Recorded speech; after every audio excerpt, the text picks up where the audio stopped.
여러분 환영해 주셔서 감사합니다. 여기 대학생 한분 손 들어오세요. 대학생. 예. 이제 방학해서 좋죠. 예.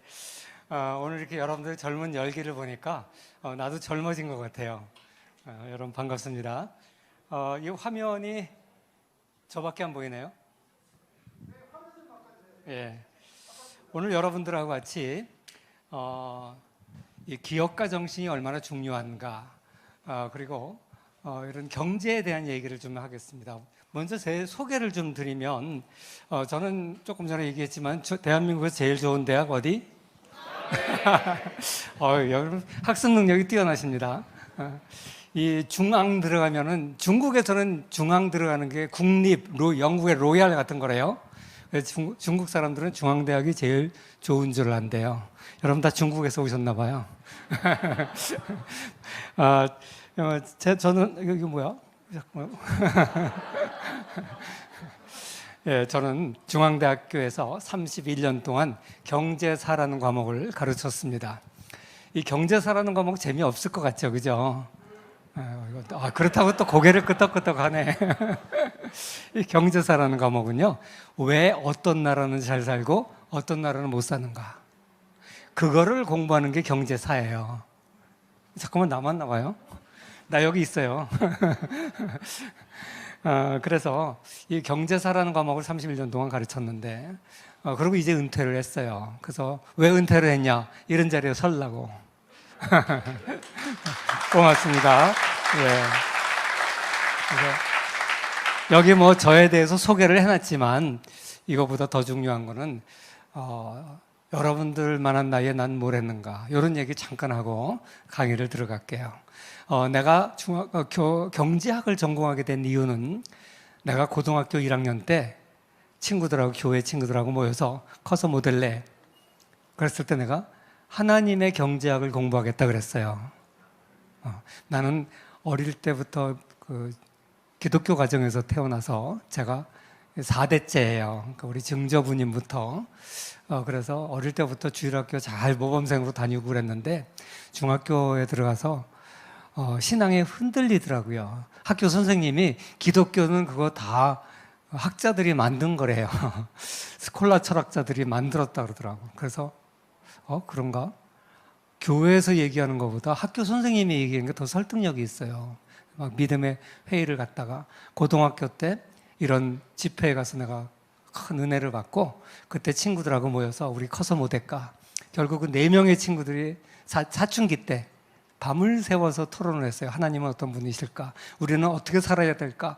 한번 너 커서 뭐가 될래? 이런 걸로 밤을 새웠어요. 고등학교 1학년 겨울방학 때. 그래서 그때 한 친구는 결국 목사가 됐고, 2명이 교수가 됐고, 나를 포함해서. 다른 한편은 BBQ 통닭 아시죠? 그거 창립자 중에 한 명이에요. 그 친구는 뚱뚱해가지고 자기 커서 인류의 식량 문제를 해결하겠다 그러더니 BBQ 통닭 갔어. 롯데리아 들어가서 10년을 근무하고, 거기서 나와서 BBQ 통닭 창립할 때 창립 멤버로 들어와서 초창기 메뉴는 그 친구가 다 만들었어요. 지금은 이제 나왔어요. 다른 사업 한다가 망했어요. 아무튼 꿈이 중요해. 그래서 저는 그때 왜 그랬는지 모르겠어요. 그때는 신앙 좋으면 다 목사 되던 시절인데, 나는 하나님의 경제학을 공부하겠다. 왜? 이 세상의 돈이 다 하나님의 돈인데 왜 이 세상에 가난한 사람이 이렇게 많지? 그래서 내가 어떻게 하면 이 세상 사람들을 하나님의 돈이 제대로 쓰이게 하는 방법을 연구할까? 그런 기특한 생각을 고등학교 1학년 겨울방학 때 했어요. 저는 원래 전공이, 적성이 문과 적성이에요. 그러니까 이과 적성, 내 말을 잘못했어요. 여러분들이 많으니까 막 헷갈리네. 수학 좋아하고 과학 좋아하고 외우는 과목 싫어하고 못하고, 그래서 전형적인 이과 적성인데 경제학과가 문과에 있더라고요. 그래서 할 수 없이 2학년 올라갈 때 문과를 선택했지.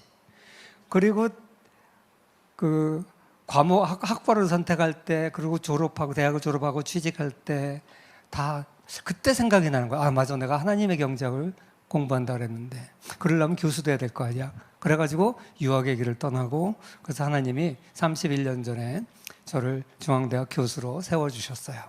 그래서 교수가 되자마자 그러면 도대체 하나님의 경제학이 뭘까? 그리고 내가 전공도 경제사를 선택한 거예요. 경제사라는 것은 왜 어떤 나라는 잘 사는 거, 어떤 나라는 못 사는가 이걸 공부한다 그랬잖아요.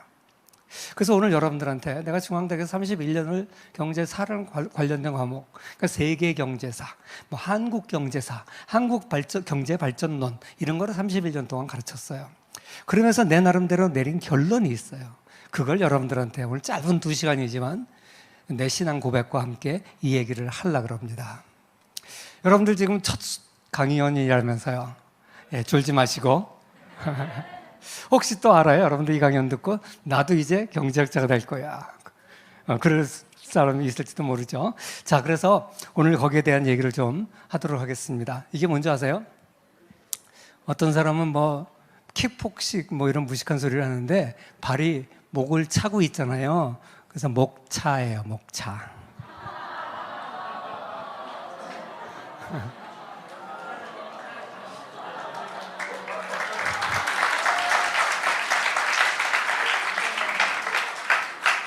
한참 있다가 깨닫는 사람들이 있어요. 반성하세요.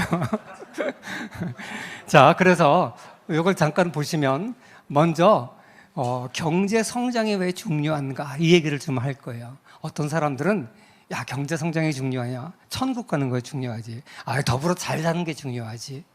이런 말을 하는 사람들이 있어요. 틀린 말은 아니에요. 천국 가는 거 중요하죠. 같이 잘 사는 것도 중요해요.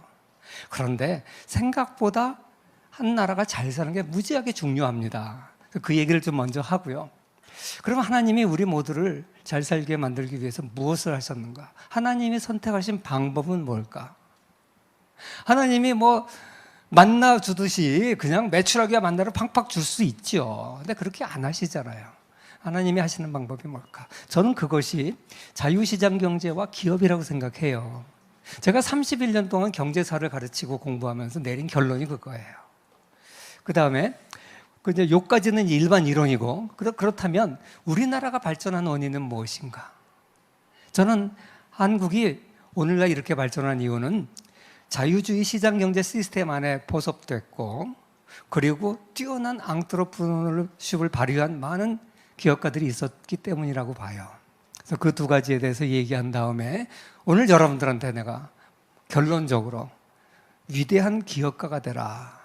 그 얘기를 좀 하고 싶어서 오늘 이런 목차를 준비했어요. 자, 그럼 먼저 경제 성장의 중요성에 대해서 얘기할게요. 많은 사람들이 경제 성장의 중요성 얘기하면 그거 당연한 거 아니야. 뭐 이런 사람도 있어요. 그거 뭐 당연한 거 뭐하러 얘기해. 들어보세요. 여러분, 500년 전에 조선 농부하고 영국 농부하고 누가 더 잘 살았을까요? 내 대답은 둘 다 그지다. 제가 딸이 둘 있어요. 우리 딸한테 물어봤어요. 아들도 있어요. 섭섭해하지 마세요. 셋이에요. 애국자죠. 딸한테 물어봤어요. 너 500년 전에 공주님으로 태어나는 게 좋냐? 지금 아버지의 딸로 태어나는 게 좋냐? 그랬더니 딸이 뭐라는 줄 알아요? 아빠 왜 미안하게 그런 질문 하냐요. 공주님이 좋다는 거지. 그래서 야, 너 그래 500년 전에 공주님으로 태어나면 너 여름에 에어컨 없다. 너 아기 날 때 어떻게 낳겠냐? 생살 째야 돼. 죽을 수도 있어. 그러니까 그런가? 지금이 더 나을지도 모르겠다는 거예요. 아빠 딸이라서가 아니라 이 시대에 태어나서 사실입니다. 많은 사람들이 과거 그러면 전부 아름다운 시절만 생각해요. 지금의 우리가 누리는 이 물질 문명은 속된 거라고 생각하고 좀 신앙이 있고 그런 사람은 그렇게 속된 거고 뭐 이게 중요해. 그런데 조금만 거슬러 올라가면 정말 비참했어요. 그래서 그 시절에는요 인구가 증가하지 않았어요. 여기는 이게 뭐냐면요 세계 인구예요. 세계 인구가 AD 1세기 예수님이 태어날 때부터 산업혁명이 시작될 때까지 거의 증가가 없어요. 그러다가 근대혁명이라고 보이는 근대시대 이후에 거의 수직 상승해요. 야, 이게 무슨 이런 그래프가 다 있어? 라고 생각할지 모르는데 여러분들이 주로 본 그래프는 기껏해야 30년, 50년짜리 그래프를 봤어요. 그러니까 뭐 이렇게 올라가는 거 이런 것만 봤어요. 이걸 2000년의 그래프를 그려보면 2000년 그래프 잘 안 그리잖아요. 이런 모양이 된다는 거예요. 그럼 왜 그 전에는 인구가 증가하지 않았을까요? 애가 낳기 싫어서? 그때는 막 10명씩도 낳는데 20명씩도 놓고 부인도 둘, 셋 있고 막 왜 그랬을까요? 그 이유는요. 예. 이거는 내가 쓴 책에 나오는 그래프인데 요거 그 이유는 멜더스라고 하는 경제학자 아시죠? 그 멜더스가 원래 목사예요. 영국 성공의 목사, 영국 성공회는 이제 신부라고 부르는데 하여간 목사님이에요. 이분이 쓴 인구록에 보면 그 이유가 잘 나와요. 인구가 많아져서 자연적으로 생산물이 그 인구를 먹여 살리기 어려우면 어떤 일이 벌어질까요? 어떤 지역은 더 심하고 어떤 지역은 덜 심하고, 심한 지역에서는 굶어 죽어요. 그러니까 어떻게 돼요? 이왕 죽을 거 옆에 놈 쳐들어가서 뺏어오자. 전쟁이 일어나죠. 그 전쟁이 금방 끝나기도 하지만 오래되면은 농사를 못 져요. 사람들이 다 굶주리죠. 그러면 또 기근이 오죠. 기근이 오서 못 먹으면요, 이런 세월이 자꾸만 겹치면 저항력이 떨어져서 지난번 팬데믹 같은 게 오면 사람들이 떼거지로 죽어요. 이렇게 전쟁해서 죽고 기근이 와서 죽고 팬데믹이 와서 죽고 인구가 증가할 만하면 그런 일이 벌어지고 증가할 만하면 그런 일이 벌어져서 결국은 수천 년 동안 인류는 크게 증가하지는 못했다. 이게 멜더스의 인구론의 핵심이에요. 그런데 어떻게 그걸 극복하게 됐을까? 바로 우리가 잘 아는 근대혁명이에요. 근대혁명. 이 근대 시대에 와서, 이건 이제 제가 쓴 제도의 힘이라는 책인데 거기 나오는 그래프예요. 이거는 세계 1인당 GDP, 뭔지 아시죠? 추이예요. 그것도 역시 비슷해요. 근대 세계에 와서 서서히 잘 살기 시작하는 거예요. 소위 말하는 근대혁명이 일어났죠. 여러분, 근대혁명이 뭐예요? 경제학적으로는 경제 성장률이 높아지는 거고, 근데 어떻게 그게 가능했어요? 사람들이 합리적 사고를 하기 시작하고, 그 합리적 사고하게 된 뿌리가 뭐예요? 르네상스와 종교개혁과 계몽주의가 등장하고, 이러면서 사람들이 개인에 대한 자각이 일어나고 개인의 중요함을 깨닫게 되고, 그래서 개인의 자유를 보장해 주니까 개인의 창의성이 향상되고, 그러면서 점차 경제적으로 성장을 한 거예요. 그래서 오늘날 같은 이런 놀라운 경제 성장을 이룩한 거예요. 이게 바로 근대 혁명이라는 거예요.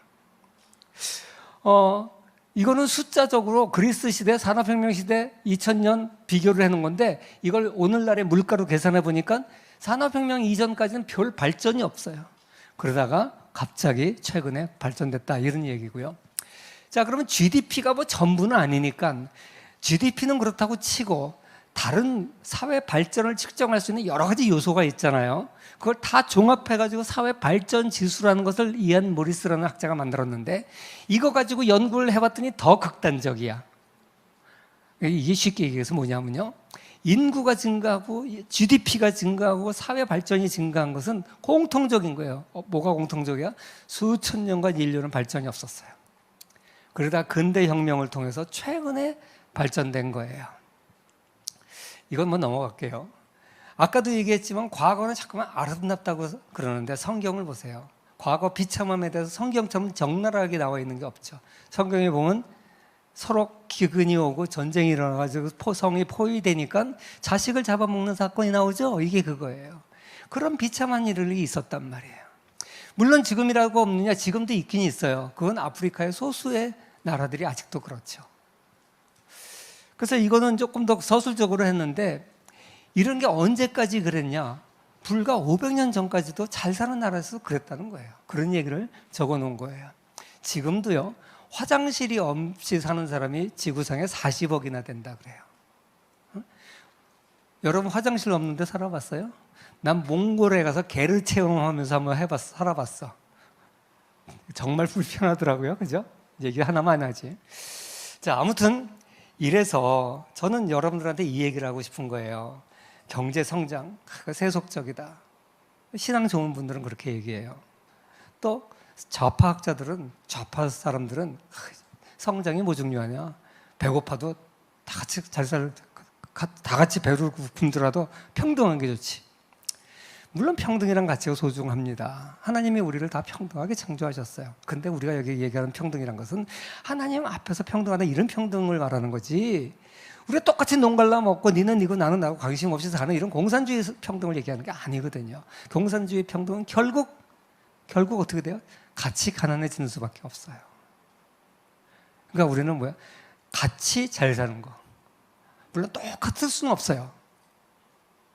하나님이 꽃을 창조하는 것도 어떤 사람은 어떤 꽃은 들꽃으로 창조하고 어떤 거는 장미꽃, 백합꽃, 우아한 꽃들도 만들었는데 그 꽃들이 항의해요. 왜 나는 이 모양으로 들풀로 만들었냐고. 그렇지 없잖아요. 어느 정도 인간의 차이는 있어요. 그러나 다 하나님 앞에 고귀한 것이죠. 자, 아무튼 그래서 제 첫 번째 강연의 핵심은 뭐냐? 경제 성장이라는 것은 매우 중요하다. 그러면 못 살던 시대 잘 살게 된 것만 중요하냐? 아니에요. 지금도 중요해요. 왜? 경제가 성장하지 않으면요, 여러분들 직장을 못 구해요. 그죠? 그리고 병원도 제대로 못 가요.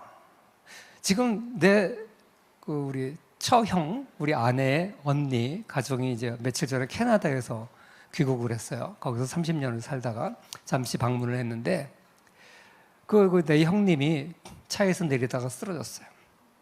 나이가 이제 70이 넘었으니까 쓰러졌어요. 병원에 갔는데 의사를 만날 수가 없어. 캐나다에서. 선진국 아니에요. 왜? 캐나다는 미국보다 가까이 붙어 있지만 굉장히 사회주의적 색채가 강한 자본주의 국가입니다. 의료가 다 공짜예요. 공짜면 뭐예요? 의사를 못 만나는데. 내가 차에서 내려서 쓰러졌는데 지금 뇌가 출혈이 됐는지 병원을 가서 의사를 만나야 돼요. 의사 만날 수가 없어요. 날짜도 몰라. 그래가지고 기다리다가 3달을 기다리다가 할 수 없이 한국 와서 진료받아야겠다. 한국에 비행기표를 끊고 출발하려고 그러는데 그 전날 예약됐다고 오라는 거예요. 야, 그거 참 웃기죠? 그래가지고 또 예약 때까지 기다렸다가 의사 만나고 그리고 한국 들어왔어요. 이게 캐나다만 그러겠어요? 스웨덴도 그렇고요. 프랑스도 그렇고요. 국가에서 의료를 관리하는 나라들이 다 그래요. 뜻은 좋죠. 돈 없더라도 무료로 공평한 의료 혜택을 주겠다. 얼마나 뜻이 좋아요. 그런데 의사 못 만나고 죽는 사람이 부재기수예요. 근데 그런 나라의 특징은 뭐냐? 돈이 있어도 의사를 못 만나. 미국은 너무 비싸. 웬만한 사람 의사 만나기 힘들어. 유럽이나 그 국가에서 운영하는 시스템들은 돈은 별로 안 들어. 그런데 의사를 못 만나. 그래서 요새 대한민국이 제일 좋다는 거예요. 물론 대한민국에 빈부격차도 있고 잘 사는 사람은 좀 좋은 데 가고 못 사는 사람이 나쁜 데 가긴 하지만 그런 나라들에 비하면 훨씬 좋아요. 그래서 미국에 사는 사람, 캐나다 사는 전 세계 어디서 사는 교민들은요, 나이가 들면 다 한국에 들어오고 싶어요. 우리가 이렇게 좋은 나라를 만들었다고요.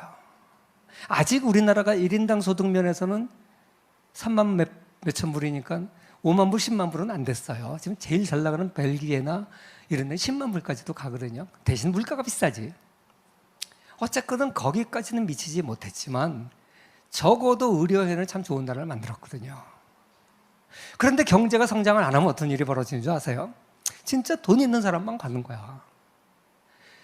항상 경제가 나빠지면 누가 제일 먼저 희생을 당해요? 가난한 사람, 또 여러분 것은 젊은 사람, 돈 없는 사람. 그러니까 격차가 벌어졌네 하면 이건 그 다음 문제고 일단은 발전을 해야 돼요. 그렇잖아요. 그래서 제가 경제 성장이 매우 중요하다 그 얘기를 하려는 거예요. 두 번째, 그런데 이렇게 경제를 발전하기 위해서 하나님이 쓰신 방법이 뭐냐? 바로 자유주의 시장 경제와 기업이라고 하는 거예요. 아까도 얘기했지만 하나님은 광야에서는 만나와 메추라기를 먹여주셨어요. 우리가 아기가 태어나면 엄마 젖을 먹고 자라요. 물론 요새는 모유 자란 얘기지만, 그런데 어느 정도 자라고 나면 이제 지가 벌어 먹어야 되잖아요. 가나안 땅에 들어왔을 때 만나와 메추라기가 끊어졌어요. 하나님도 무심하시지. 까짓 거 이왕 주시는 것 좀 더 화끈하게 40년만 주지 말고 한 4,000년 주시지. 왜 끊어? 지금도 그래. 왜 경제 성장 시켜? 그냥 하나님 펑펑 내려 부어주시지. 유감스럽게도 하나님은 그렇게 작동하지 않으세요. 하나님의 방법은 그게 아니에요. 그렇게 되면 어떻게 될까? 우리 모두가 하나님의 감사함도 없고, 그죠? 게을러 빠지고 하나님 없다 그러고, 우리가 타락한 우리 인간의 모습은 그렇지 못해요. 하나님이 아담과 하와 둘을 놓고 만들어주시고 니네들끼리 결혼해서 애 놓으라 그랬어요. 지금처럼 하나님이 70억을 못 만들어서 그렇게 했을까? 아니겠지요. 하나님의 방식이에요. 하나님의 방식은 부모를 통해서 자녀를 놓게 하고, 그래서 부모와 자녀가 삼위일체가 돼서 서로 사랑하고, 그걸 통해서 하나님의 사랑을 알고, 부모의 자식의 사랑을 통해서 하나님의 방식을 깨닫고, 하나님의 모든 관심은 우리로 하여금 하나님을 알게 하고 하나님과의 좋은 관계를 맺게 하는 게 하나님의 방식이거든요. 그러니까 그게 이 세상 사는 것도 그대로 투영되어 있는 거죠. 그래서 하나님의 일하는 방식이 우리가 생각하는 거 달라요. 그래서 우리 기독교 역사관은 뭐냐면요, 창조의 시점으로부터 완성의 시점으로 나가는 직선사관을 가지고 있어요. 우리 동양에서는 윤회사관, 불교의 윤회사관 같은 이런 순환사관이 많았어요. 봄, 여름, 가을, 겨울, 생로병사, 이렇게 돌고 도는 이런 걸 순환사관이라 그래요. 토인비 같은 사람은 그런 사관을 가지고 있었어요. 근데 기독교는 순환사관이 아니라 직선사관입니다. 또 요새 인기 좋은 건 상대주의 사관이라 그래서, 각 문명은 문명 나름의 특징이 있는 거고 독특성이 있는 거야. 그러니까 꼭 지금 아프리카의 무슨 문명이 지금의 미국의 물질 문명보다 꼭 나쁘다고 할 수 없어. 그래서 독특성만 강조하다 보니까 이도 아니고 저도 아니고, 이건 순환사관도 아니고 상대주의사, 윤회사관, 직선사관도 아니고 이런 포스트 모던적 사관이에요. 아무튼 기독교는 창조의 시점으로부터 완성의 시점으로 나가는 직선사관. 하나님은 이 역사의 주관자이시라 그러잖아요. 창조하셨을 뿐만 아니라 지금도 섭리하고 계시고 그 섭리 방향으로 이끌고 계셔요. 그리고 그 과정 중에서 우리가 하나님의 창조 사역에 동참시켜요. 그래서 어떤 사람이 아름답게 가꾸는 정원을 바라보고 하나님만을 창의해, 하나님은 위대하신 하나님, 이렇게 아름다운 꽃을 만들다니. 그러니까 그 가든 지기가 뭐라 그러는 줄 알아요? 그래, 하나님이 이 꽃을 만드셨지만 내가 가꾸지 않았으면 여기는 잡초밭이 됐을 거야. 하나님은 우리를 동역자로 부르셔서 문화명령 속에서 세상을 이끌어 가시길 원합니다. 여러분, 창세기 1장 28절 문화명령 다 아시죠? 하나님이 아담에게 명령을 하셨어요. 생육하고 번성하고 땅에 충만하고 땅을 정복해라. 아담과 하와 두 사람에서 시작됐지만 지금 지구에 70억, 80억이 있잖아요. 번성하는 거예요. 그리고 나서 다스리라 그랬어요. 그래서 생육하고 다스리라. 이게 하나님이 인류에 주신 문화 명령이에요. 어떻게 보면 뭐 잘난 사람이나 못난 사람이나 남는 건 뭐예요? 자식 놓고 가는 거예요. 그죠?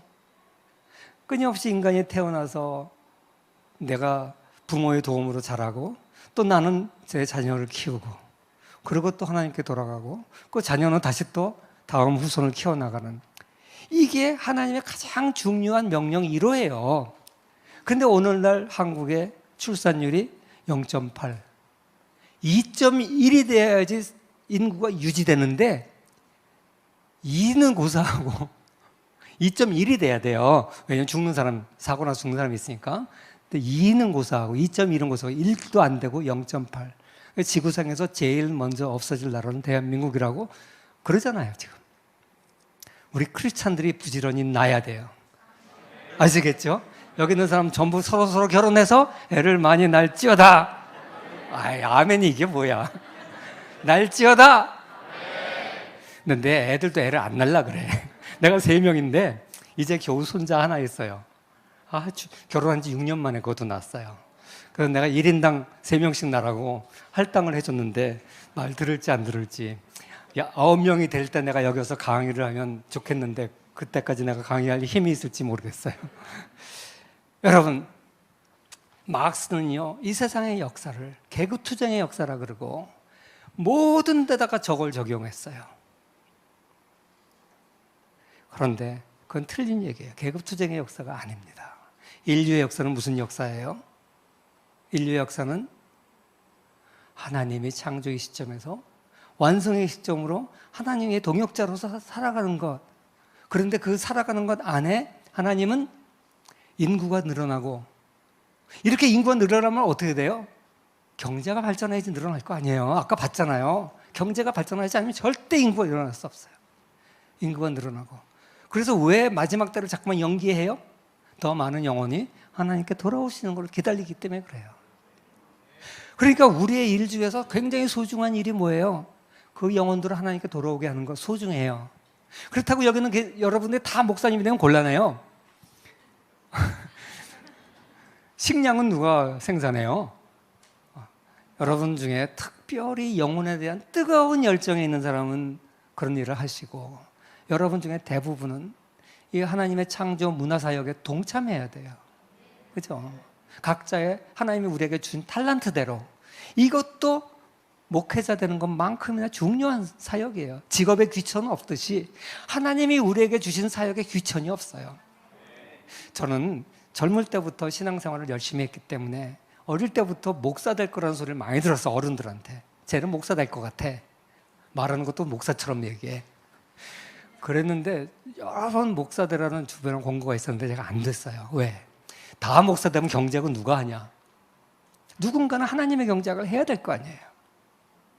여러분들도 이런 다양한 하나님이 주신 달란트 중에서 나에게 준 달란트가 뭔가, 이걸 잘 생각하시고 어떤 일을 하든지 하나님 앞에서 존전해서 하면 그게 하나님의 사역이에요. 그리고 하나님 앞에서 똑같이 존귀한 사역이라는 것을 기억하시기 바랍니다. 그래서 난 요즘 뭐 성도라는 말을 써야 되는데 자꾸만 평신도라는 말을 써요. 난 그건 병신도라고. 그 좋은 말이 아니에요. 레이맨. 좋은 말이 아니에요. 목사나 집사나 다 우리는 모두 다 성도예요. 하나님의 거룩한 백성들이에요. 그 구별하지 말고, 신학교 간 사람은 더 훌륭한 이렇게 생각하지 말고, 그렇게 해가지고 그래서 나는 하나님의 경제학을 공부하게 된 이유가 바로 이런 생각을 가지고 했고, 평생 그 길을 그냥 꾸준히 걸어왔어요. 그런데 하나님의 방식은 아까 내가 자유주의 시장 경제와 기업을 사용한다 그랬잖아요. 내가 지금부터 자유주의 시장 경제는 왜 하나님의 방식일까? 그 얘기를 조금 하겠어요. 여기 시계가 없죠. 내가 시간 가는 줄 몰라서 이렇게 잠깐 보는 수밖에 없네. 시계가 없네. 여러분 시간 보지 말라고 시계를 다 띄워버렸나 봐요. 내가 여러분들한테 지금 약속하고 오기로는 4시 50분까지 끝내주기로 그랬어요. 1시간, 지금 30분이 났네요. 1시간 20분 남았는데 참을 수 있겠어요? 요게 에어컨 좀 더 빵빵하게 틀어주세요. 좀 더워요. 제가 지금 자켓을 벗고 일부러 섰는데도 거긴 그래요? 차별했구나. 여기만 더 덥네. 그럼 됐습니다. 저 시계가 있군요. 잘 안 보여서 내가 못 봤어요. 자, 많은 사람들이요, 자본주의를 하면 빈부격차가 커진다고 생각해요. 그래서 자본주의를 나쁘다고 생각을 합니다. 그러면서 빈익빈 부익부를 얘기하죠. 과연 그럴까요? 부자 나라에서, 자본주의 국가에서, 자본주의 국가는 자유도가 높은 나라예요. 경제적 자유가 높은 나라에서 부자가 부자인 이유가 가난한 사람의 것을 뺏어가서 부자가 됐을까? 만약에 그렇다면 이 그래프가 거꾸로 나와야 돼요. 이게 지금 이렇게 돼 있죠? 이게 뭐냐면 가로축은 세계 나라들을 제일 자유도가 높은 20% 나라 평균, 제일 자유도가 낮은 북한 같은 나라 20% 나라들의 평균. 그 세로축은 뭐냐면 1인당 소득이에요. 1인당 소득. 그렇게 해서 이렇게 보니까 자유도가 높은 나라가 1인당 소득이 높고 평균 1인당 소득이 자유도와 거의 비례하잖아요. 그죠? 그러니까 자유스러운 나라가 잘 사네. 이거를 보여주는 결정적인 증거예요. 이거 안 봐도 알잖아요. 자본주의 국가가 잘 사잖아요. 자본주의 국가가 바로 자유도가 높은 나라잖아요. 그러니까 자본주의 시장 경제가 오늘날 세계 경제 성장을 주도했다. 이건 삼척 동자도 다 알잖아요. 그래서 내가 군말 안 하려고 이 그래프 하나로 이 설명 끝내려고 그래요. 자, 그런데 자본주의라는 말도 쓰지만 어떤 나라에서는 자유기업주의라는 말, 미국은 자유기업주의라는 말을 많이 써요. 왜 그러냐면 공산주의 나라일수록 자유기업이 별로 없어요. 공기업이 많아요. 극단적인 공산주의권은 기업은 다 나라의 것이야. 그러니까 자본주의를 다른 말로 표현하면 사기업이 비중이 훨씬 많은 나라, 자유기업주의라 그래요. 또 어떤 나라에서 어떤 곳에서는 시장경제다 이렇게 표현해요. 자원의 배분이 국가가 나눠주는 것이 아니라 시장에 의해서 배분된다라는 의미에서 시장경제 이렇게 얘기를 하기도 하죠. 아무튼 자유주의 시장경제에 대해서 설명을 조금 하겠는데, 이 자유주의 시장경제의 핵심이 되는 건 여러분 다 알다시피 개인의 자유예요. 먼저 개인이죠, 개인. 사실 우리가 자본주의의 반대말은 사회주의라 그러잖아요. 그런데 사회주의의 반대말은 사실 자본주의가 아니라 개인주의예요, 그죠? 개인과 사회의 관계, 이게 참 쉽지가 않아요. 이게 쉽지가 않은데, 우리 사회 교과서에 뭐라고 되어 있냐면, 사회 전체 이익을 생각하지 않고 마음대로만 한다면 사회는 붕괴된다. 그래서 뭐예요? 과도한 경쟁은 자제되어야 되고 개인주의는 나쁘다. 이런 식으로 기술을 해놨어. 이게 참 잘못된 기술인 것 같아, 내 생각엔. 왜냐하면 이 사회와 개인이 항상 충돌 관계에 있는 건 아니에요. 개인을 존중하면서도 얼마든지 사회가 소중하다는 것을 같이 갈 수 있어요. 이게 보수주의라고 그래요. 자유주의와 보수주의는 비슷해요. 헷갈려. 다 비슷비슷해. 상당히 많은 면에서 비슷한데 차이가 있다면, 보수주의는 그냥 자유주의보다 사회의 중요성을 더 인정을 해요. 그게 보수주의와 자유주의의 차이인데, 아무튼 그래서 이 보수주의 그러면 누가 생각납니까? 영국의 대처수장이 생각나죠. 근데 대처수장이 무슨 얘기를 했냐면, 요거 좀 없애주세요. 여기 좀 한 명, 여기 있구나. 여기. 죄송합니다. 제가 노트북이 저쪽에 있는 줄 알고.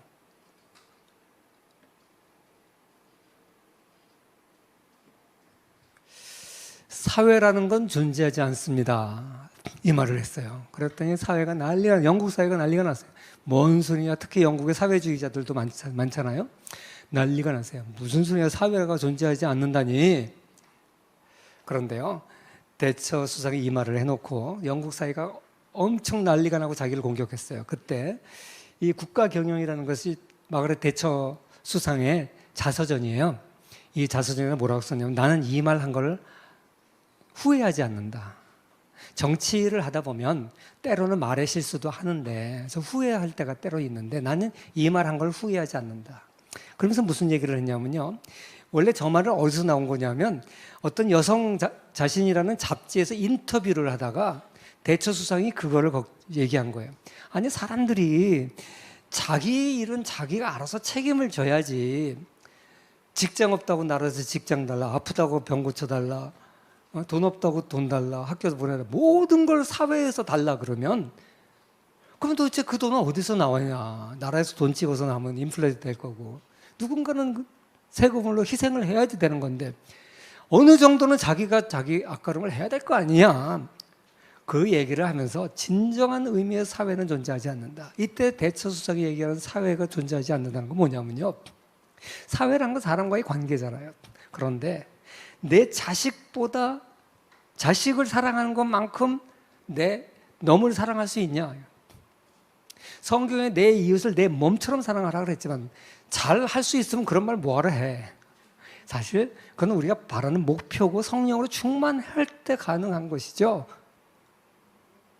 기본적으로 타락한 세상에서 타락한 모습을 몸을 입고 있는 우리는요, 절대 자기 가정, 자기 자식만큼 내 이웃을 사랑할 수 없어요.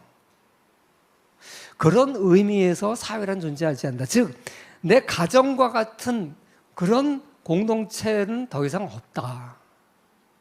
그 얘기를 이제 여성 잡지에서 한 거예요. 그랬더니 뭔 소리 하냐, 그런 사회는 필요 없다는 말이냐, 그렇게 공격을 받았다는 거예요.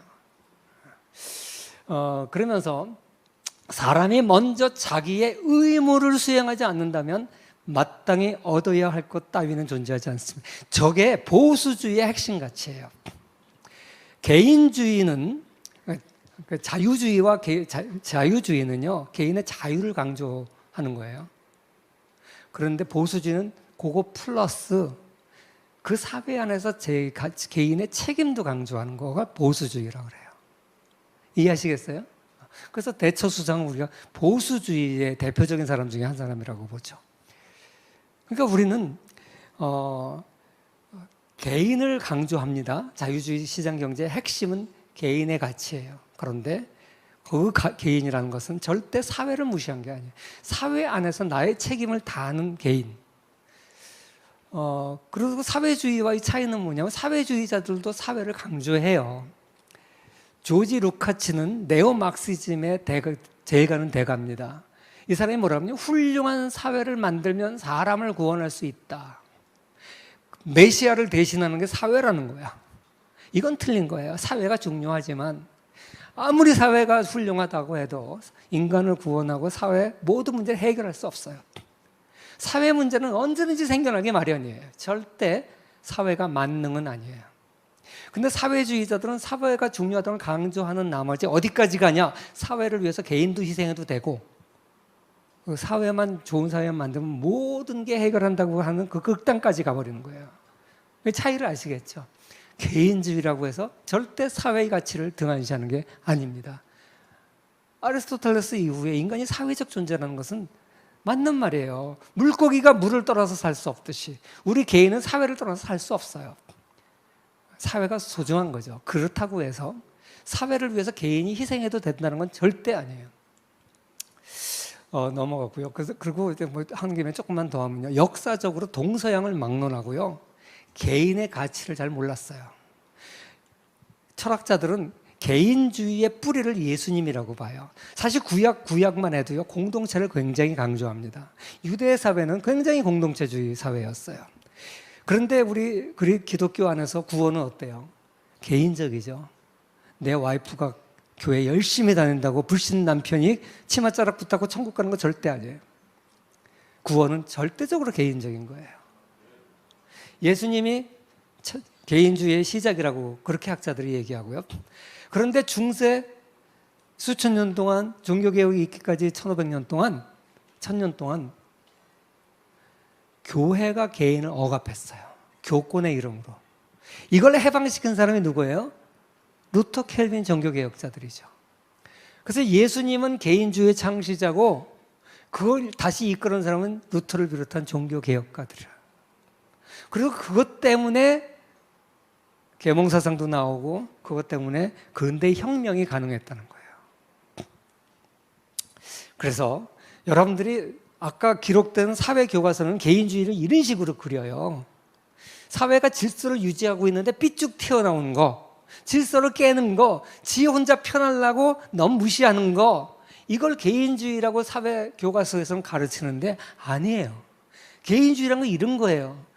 사회 속에 책임 있는 구성원으로 존재하면서 그러나 나 자신이 존중받고 내가 중요하고 나의 아이덴티티 정체성을 분명히 가지고 사회 속에서 조화를 이루면서 내 일은 내 스스로 책임지는 사람, 이게 우리가 얘기하는 개인주의예요. 구별을 해야 돼요. 하이에크는 개인주의를 어떻게 정의를 했냐면 개인을 인간의 자격으로 존중하는 것, 각자의 타고난 재능과 소질을 개발하는 것이 바람직하다는 신념,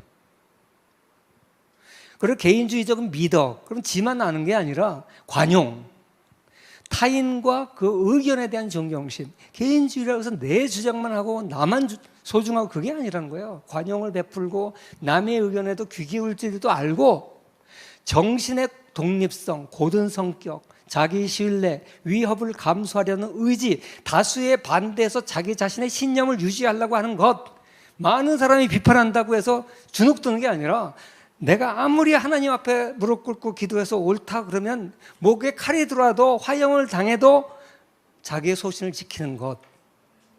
이게 개인주의예요. 이 소중한 거예요. 그리고 개인주의의 또 다른 모습은 뭐냐? 자기 자녀를 사랑하는 거 있잖아요. 하나님이 창조하신 질서를 유지 중에 방법 중에 하나가 모든 동물도 자기 자식은 사랑해요. 이걸 세대간 이타적인 행위예요. 놀라운 거예요. 개인주의는 이기적이라고 생각하지만요, 자기 자식은 더 이타적이야. 어떻게 보면 좀 이기적인 사람일수록 자기 자식은 더 사랑해. 그럴 수 있어요. 사실 인류는 하나님이 타락한 이 인류 사회에 종을 번성시키기 위해서 남겨둔 우리 본성 중에 하나가 이거죠. 그래서 이걸 통해서 사람들은 굉장히 자식을 보존을 하고, 그래서 생명이 연장되고 지구의 종이 유지가 되는 것이죠. 그 대처 수상의 나의 신념이라는 책에서 우리 각자는 자신의 행동에 책임을 져야 한다는 가르침에 따라 형성되었습니다. 이게 보수주의의 핵심 가치다. 이걸 잊지 마시고요. 사실 이제 이따가 하려고 그러는데 지금 미리 좀 땡겨서 하는, 여러분 국제시장이라는 영화 봤어요? 좀 오래됐죠, 이제는. 그게 우리나라 1,300만이 봤어요. 그래서 그게 영화가 처음 개봉됐을 때 2위를 했어. 근데 그게 뭐 대단한 돈을 많이 투자한 영화도 아니에요. 그리고 뭐 대단한 헐리우드 액션이 나오는 것도 아니야. 그냥 한 어린아이가 흥남부도에서 아빠랑 헤어져가지고 부산에 흘러 들어와가지고 북한에서 남쪽으로 내려온 월남 실향민으로 살다가 할아버지가 돼서 그냥 평생 동안 월남전에도 가고, 뭐 중동의 건설 현장도 가고, 독일의 탄광에도 가고, 그러면서 살라고 아둥바둥 살아온 한 노인의 삶의 일대기가 그려진 영화예요. 아주 평범하고 대단할 것도 없는 영화예요. 그런데 이 영화가 왜 대한민국 국민들이 그때 당시에 1,300만 원이 볼 정도로 인기가 좋았을까?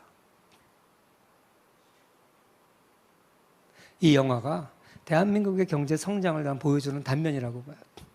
대표적인 이 사람이 뭐예요? 보수주의적 개인주의 가치를 지닌 거예요. 어릴 때 아버지하고 헤어지면서 아버지가 뭐라 그랬어요? 영화 본 사람들 기억나죠? 너가 이제 가장이다. 아빠는 잃어버린 막내 딸을 찾으러 가야 되고, 너가 엄마와 누나 데리고 피난 가라. 저 배를 타라. 그리고 고모 집에 가서 내가 올 테니까 기다려라. 내가 갈 때까지는 네가 가장이니까 네 가정을 책임져야 된다. 그 어린애가 아빠의 그 말 한마디 듣고 할아버지가 될 때까지 아버지를 기다리면서 자기를 희생하면서 자기 가정을 책임진 거예요. 자기 동생의 등록금을 마련하기 위해서 자기는 독일의 탄광에 가서 일을 하고 목숨을 걸고, 그런 그 책임 있는 개인, 그런 사람들이 있었기 때문에 대한민국이 발전한 거예요. 여러분 혹시 안 본 사람 있으면 다시 한번 꼭 보시고 그러길 바랍니다. 아담 스미스 국부론 그러면 자본주의 시장경제 책의 교과서고, 자본주의는 국부론의 출간으로 시작됐다 이렇게 얘기하잖아요. 근데 국부론에서 뭐라 그랬냐면요, 아담 스미스가 나는 공공복지를 위해 사업한다고 떠드는 사람들이 좋은 일을 많이 하는 것을 본 적이 없다. 이 사회주의자들은 맨날 공공 좋아해요. 공공. 산은 나쁜 것이고 공은 좋은 것이고, 천만의 말씀이에요. 아담 스미스가 이미 250년 전에 정확하게 말했다니까요. 여러분 그건 잘 들어요. 우리가 아침에 맛있는 빵을 먹는 것은 빵집 주인의 자비심 덕분이 아니다. 그 사람이 돈 벌려고 빵 만드는 덕분에 우리가 빵을 먹는다. 이 사람 서양 사람이니까 빵 비유를 했지만 그거잖아요. 그래서 히틀러가 대표적인 거예요. 공공을 위한다고 엄청 얘기를 했는데 이게 대표적인 사람이에요. 에드먼드 버크, 이 사람이 누구냐면 보수주의 철학자의 기초를 놓은 사람이에요. 아까 대처 수상은 그걸 정치가로 성공시킨 사람이고요. 영국은 보수주의가 지난 20세기 100년 중에서 70몇 년을 보수당이 정권을 잡았어요. 20세기는 영국의 보수당의 세기예요. 그런데 그 보수주의의 정치 철학의 핵심을 놓은 사람인데, 이 사람이 뭐라고 하냐? 인간은 자의식을 가진 개인으로 존재한다. 이 개인이 나고 살고 죽어가는 과정이 거대한 생명의 강을 이루며 꾸역꾸역 흐른다. 삶을 위한, 삶을 향한 삶에 의한 개인의 몸부림. 이것이야말로 가장 감동적인 드라마다. 바로 국제시장이 우리 온 국민들의 마음을 울린 이유가 뭐예요? 바로 이 드라마를 본 거죠. 그리고 바로 이게 문화명령 내용 그대로잖아요. 여러분이 결혼을 해서 자녀를 놓고 자녀를 키우면서 하나님의 사랑을 생각하고, 그 방식이 하나님이 일하는 방식이에요. 그러면서 사는 것이 하나님의 동역자로 우리가 사는 거예요. 선교 여행 가는 것도 좋고요. 다른 거, 목회자가 되는 거 좋지만 그건 특수한 일부의 사람들이 하는 일이에요. 보통 사람들이 다 그렇게 하면 큰일 나요. 지금 가뜩이나 지금 신학생이 너무나 많아서 문제인데, 이거를 성실하게 해주는 성도가 없는 거. 병신도 말고 성도가 없는 게 문제예요. 이런 의식을, 자의식을 가진 대한민국 젊은이가 없는 게 문제예요. 그 다음에 두 번째, 자유주의. 뭐 자유주의는 여러분 잘 아니까 제가 간단하게 얘기할게요. 개인의 자유를 무엇보다도 바꿀 수 없는 소중한 가치로 인정하는 것. 자유의 반대는 강제죠. 여러분 군대 가는 거 좋아하는 남자 있어요? 저 우크라이나 전쟁 간 사람도 있긴 있더라고. 근데 군대 가면요, 먹여주고 재워주고 입혀주고 얼마나 좋아. 근데 왜 안 가? 니 나가라. 난 갔다 왔어요. 난 현역으로 갔다 왔어요. 우리 집안은 3대가 모든 남자가 다 현역으로 갔다 왔어. 그래서 병역 명문 가문증을 받았어. 거기다가 상까지 받았어. 왜? 내 조카 중에서 미국 시민권자, 미국에서 태어났기 때문에 걔도 갔다 왔어. 그래 특별히 상까지 받아. 병무청장 상도 받았어. 훌륭한 가문이에요, 우리 가문이. 근데 왜 군대 가기를 싫어할까, 사람들이? 뭐 썩는다 별도는 소리가 있지만 썩어도 가야 돼. 왜? 나라를 위해서. 내가 한평생 살면서 2년 또는 2년 반, 나는 우리 때는 난 훈련까지 치면 거의 3년이었는데, 보면 내가 일생에 3년을 희생하고 나머지 내 후배들이 또 3년, 2년 갔다 오니까 나는 미리 내 기간 중에 하는 거죠. 의무예요. 건강한 사회를 만들고 국방을 하려면 누군가 희생을 해야 되는데, 너만 해라, 네만 해라가 아니라 우리 다 해야 되는 거죠. 근데 아무튼 뭐 얘기가 3000% 빠졌는데 자유가 왜 소중하냐? 군대가 왜 싫으냐? 자유가 없어서 싫은 거야. 먹여주고 재워주지 않아서 싫은 게 아니라 자유가 없어서 싫은 거예요. 자유란 것은 아주 소중한 겁니다. 그런데 여러분, 자유에는 두 가지 종류가 있다는 거 아세요? 적극적 자유와 소극적 자유라는 게 있어요. 영국의 정치 사상가 이사야 벌린이라는 사람이 이 지적 유산이라는 책에서 이 자유를 두 가지로 구별을 했어요. 소극적 자유가 뭐냐면 타인으로부터 강압이 없는 상태. 누가 강제를 안 하니까 자유롭죠. 그럴 때 자유라는 단어를 써요. 두 번째, 적극적 자유는 하고 싶은 대로 할 자유. 이게 어떻게 다른지 헷갈리죠. 그걸 설명하기 위해서 내가 이거 엄원길 대장 이야기를 좀 할게요. 엄원길 대장은요, 8,000m가 넘는 14자를 한국인 최초로 다 등반했고, 지금은 많더라고요. 그래서 세계에서 8번째로 한 거예요. 근데 이 사람이 그래서 8,000m의 희망과 고독이라는 책을 썼어요. 근데 이 책을 제가 읽어보니까 그 책 본문 중에 어떻게 나오냐면요, 이 사람이 빙벽을 오르다가 갑자기 대변인인지 소변인지 모르지만 하여간 생리현상을 해결해야 되는데 두꺼운 옷을 입었죠. 뭐 로프를 칭칭 감고 있죠. 빙벽에 매달렸는데 어떻게 이거 다 내리고 싸냐? 그래가지고 고민을 하는 거예요. 참고 도무지 못 참은 거예요. 에이, 옷 입은 상태로 쌀까? 순간 유혹이 오는 거예요. 근데 싸면 그때는 시원하겠지만 그 다음에 오는 거 감당을 못해. 막 얼어붙고 막 그거 생각이 또 끔찍해. 그럼 벗어? 이거 위험하게 여기서 지금 어떻게 벗어? 보는 사람이 없지만 이 생각 저 생각을 막 하다가 번뜩 떠오르는 생각이 뭔지 알겠어요? 모르겠어요. 내가 미쳤지. 내가 여기 와서 왜 개고생을 하고 있냐? 여러분 같으면 안 들겠어요? 그걸 여기다 써놨더라고, 자기가. 그런 생각이 들더라. 여러분, 이 순간 엄원길 대장한테 자유가 있어요, 없어요? 여러분이 소극적 자유, 적극적 자유라는 단어를 배웠으면 이렇게 대답하면 명답이에요. 엄원길 대장에게 소극적 자유는 있으나 적극적 자유는 없다. 이렇게 들어보면 100점 띵동땡. 무슨 말인지 알겠죠? 누가 이 사람한테 가라고 막 떠민 사람 없잖아요. 지가 간 거지. 강압한 사람은 아무도 없어요. 소극적 자유는 있는 거예요. 지금 싸지도 못해. 인간의 가장 기본적인 욕구도 해결 못해. 그러면 적극적 자유는 없잖아요. 자, 이제 소극적 자유와 적극적 자유 분명하게 알겠죠? 자, 그러면 우리가 자유주의 시장 경제라고 할 때, 자본주의를 얘기할 때, 그때 자유는 뭘 말할까요? 그렇죠? 띵동땡. 소극적 자유를 말하는 거예요. 많은 사람들이 이걸 헷갈려요. 심지어 교과서에까지 틀리게 나와 있어요. 우리 교과서도 그래요. 근데 이건 북한 교과서야. 북한의 정치 사전에 정의된 자유주의. 뭐라고 돼 있냐? 개인의 자유를 무원칙하게 내세우며 조직 생활과 조직 규율을 싫어하며 제 멋대로 행동하려는 낡은 사상과 태도. 아까 보는 줄에서 튀어나온 그거잖아, 그거. 어이구. 그러니까 이걸 극복하기 위해서 당의 유일 사상 체계를 철저히 세우며 주사파, 주체 사상. 이게 북한 책에 나와 있는 자유주의에 대한 오해예요. 그런데 북한은 뭐 그렇다고 쳐. 문제는 우리 한국에서도 자유주의를 이렇게 오해하는 거예요.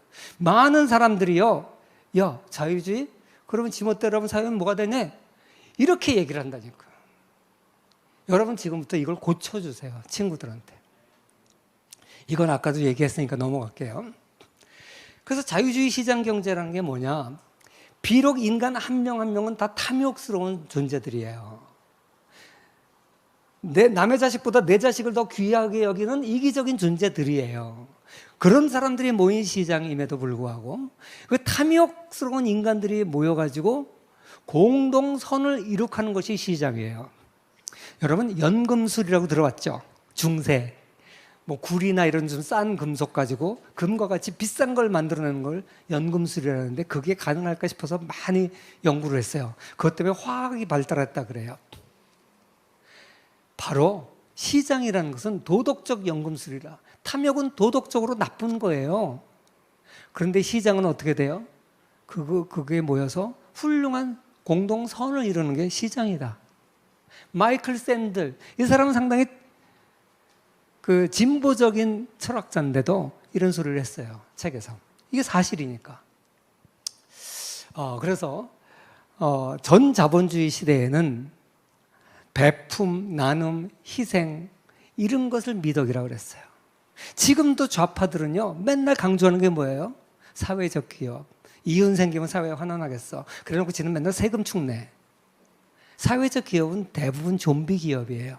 좀비 기업이 뭐예요? 좀비가 뭐예요? 죽어야 될 시체인데 안 죽고 걸어다니는 거잖아.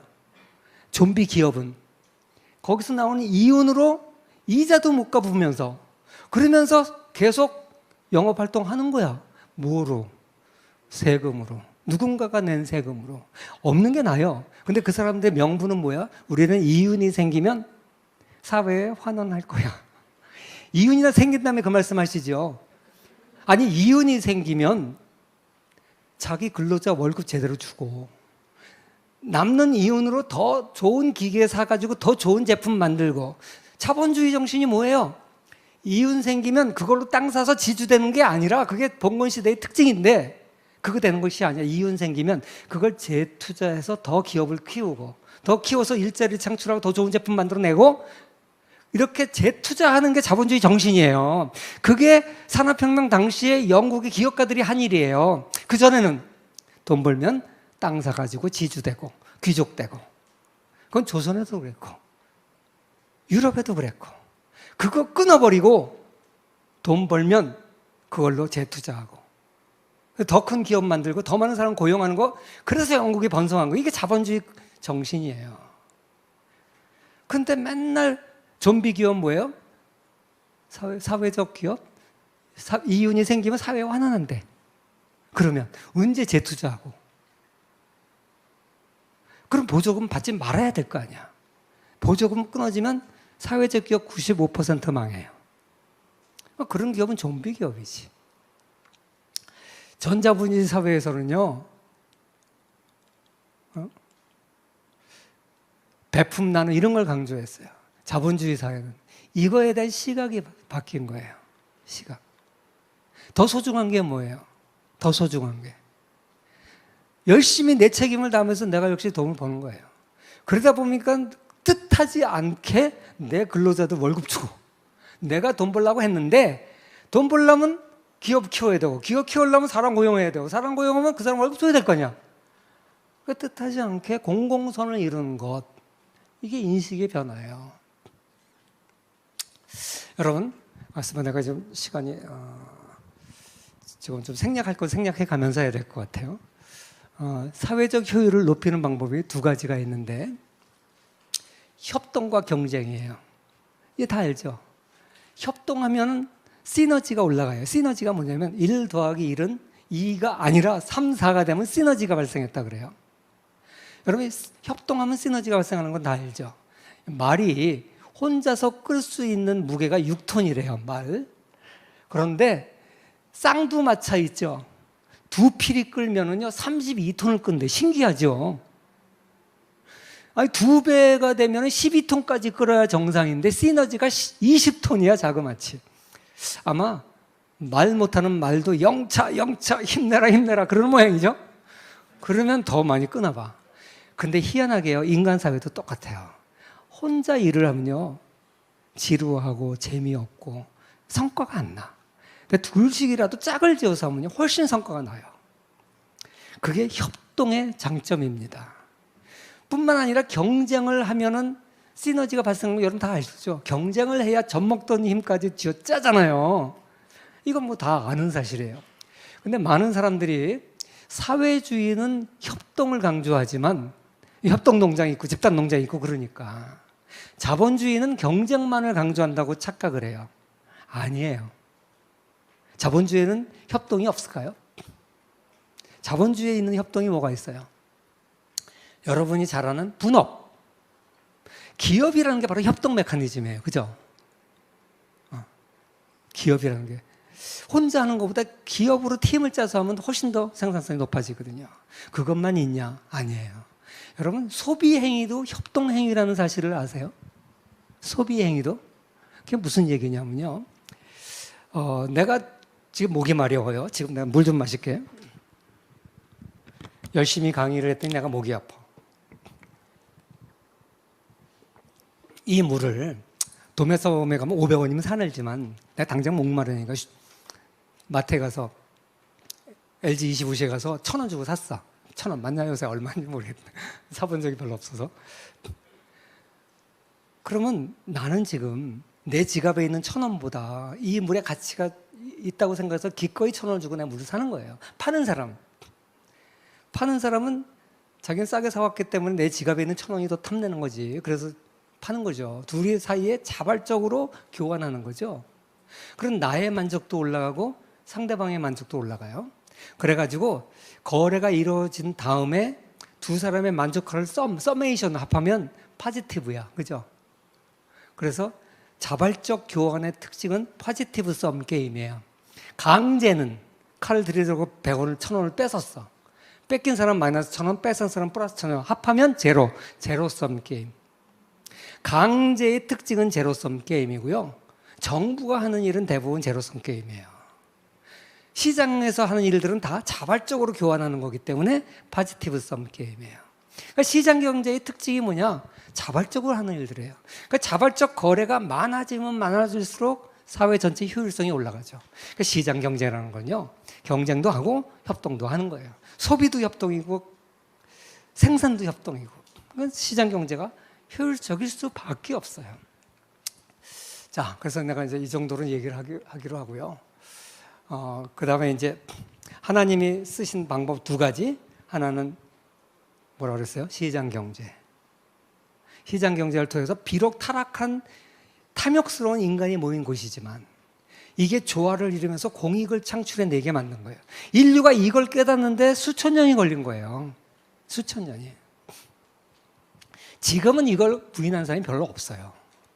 근데 과거에는 이걸 다 부인했었거든요.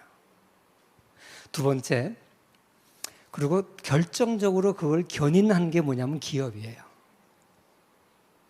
내가 여러분들한테 아까 그랬죠. 난 고등학교 1학년 때 나는 이 세상에 태어나면 이 세상에서 내가 젊음을 인간이 3번에 30년을 산다 그러잖아요. 첫 30년은 교육기관, 두 번째 30년이 이제 가운데 토막, 그 다음에 이제 30년은 60 넘어서 죽을 때까지, 요새 평균 수명이 90 가까이 되니까 세 번째라 그러잖아요. 난 두 번째 30년을 하나님의 경제학이 뭔가 이걸 공부하는 데 바쳤어요.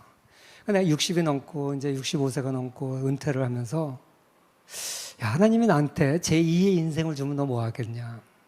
지금 은퇴했으니까 이제 손자나 보고 편히 쉬어도 돼요.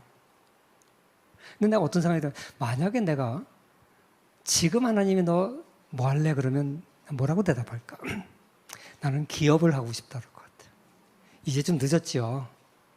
그렇지만 기회가 있다면 난 기업을 하겠다. 난 여러분들한테 그걸 촉구하는 거예요. 내 자녀들한테는 나 기업을 하라 그래요. 기업을 하라. 우리 세 아이들한테 다 기업을 하라고 가르쳐요. 물론 이제 두고 봐야 알겠어요. 자, 그 기업의 중요성에 대해서 여러분한테 얘기를 할게요. 여러분, 우리 주변에는 너무 흔해서 고마움을 모르는 것들이 있지요. 공기, 부모, 건강, 국가 이런 거예요. 그 중에 기업도 들어가요. 기업도 들어가요.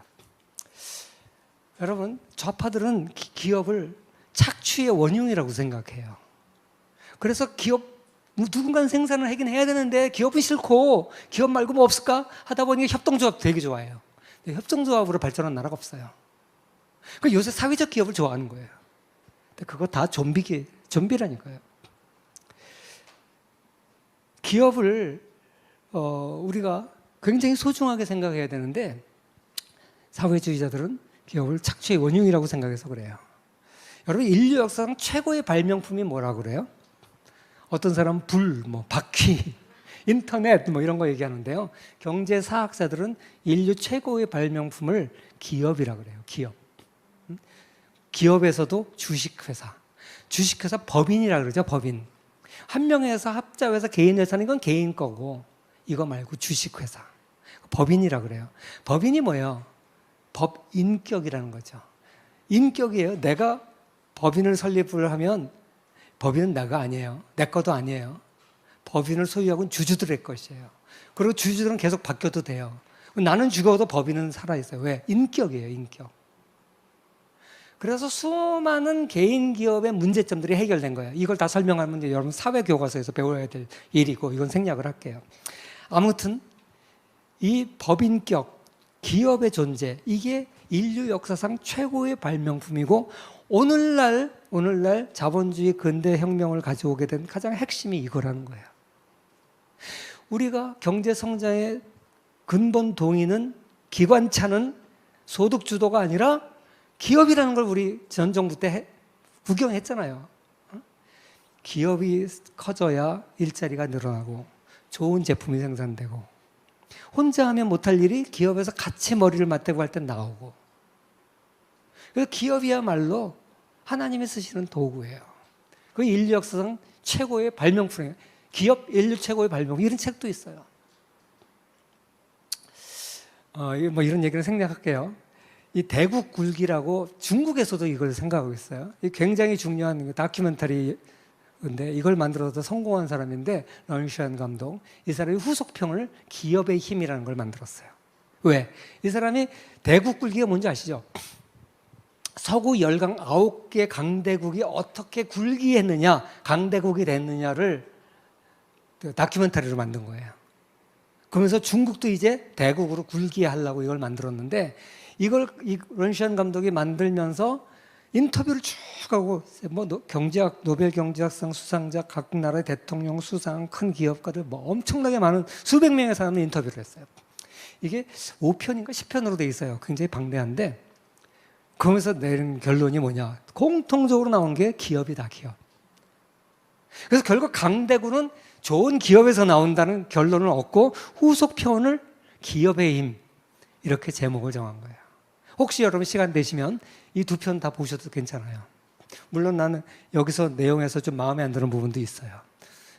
내 책을 보세요. 그런 얘기고요. 오늘날의 전쟁은 영토 전쟁이 아니라 경제 전쟁이고, 이건 노벨 경제학상을 받은 로버트 포겔이라는 사람이 한 얘기예요. 보이는 전쟁이 아니라 보이지 않는 전쟁이고, 이제 군대가 하는 것이 아니라 기업이 하는 전쟁 시대다. 이만큼 나라의 발전을 위해서도 기업이 중요해요. 그래서 뭐 기업의 출현 이런 거는 생략하고요. 핵심은 뭐냐? 산업혁명 때문에 근대적 성장이 왔다고 많은 사람들이 그동안 얘기했는데, 요즘 경제사학자들의 결론은 뭐냐면 기술혁신 덕분이 아니라 기업 덕분이다. 기술혁신도 결국 기업이 한 거예요. 그리고 우리가 아는 많은 그 발명가 또 탐험가, 이 사람 다 기업가예요. 컬럼버스, 신대륙을 발견한 지리상의 발견을 하는 사람이라고, 항해자라고 생각하잖아요. 이 사람 벤처 사업가예요. 각 나라 왕을 다니면서 엄청나게 많은 금을 가져올 수 있는 방법이 있다. 그러면서 왕들로부터 배와 군대와 사람을 끄집어내서 그거 가지고 신대륙을 발견한 거예요. 이 사람 벤처 사업가예요. 뿐만 아니라 우리가 생각하는 수많은 발명가, 영국 산업혁명 당시의 발명가들은요, 다 회사 사장들이에요. 내가 학교에서는 교수고 집에서 아빠예요. 두 가지 모습이 있듯이 이 사람들은, 어떤 사람은 발명가의 이름으로, 어떤 사람은 발견자의 이름으로 우리가 알려져 있지만 뒤를 들여다보면 다 기업가들이에요. 구텐베르크는 금속활자를 발견한 사람인 동시에 인쇄소 사장이에요. 물론 6년 있다 망했어요. 사업가예요. 스티븐슨 기차를 발명했을 뿐만 아니라 그 사람은 증기기관회사 사장이에요. 그러니까 우리가 발명 뒤에는 다 누가 있냐? 기업들이 있었다는 거예요. 그래서 로버트 포겔 교수가 뭐냐면, 주식회사와 시장경제 시스템, 이 두 가지 조직의 발명 때문에 동양을 서양이 앞서게 됐다. 아까 내가 얘기한 게 시장경제를 얘기했고, 지금 얘기하는 게 주식회사예요. 기업이에요, 기업. 영국의 산업혁명이 대개 1830년경에 끝났다고 그래요.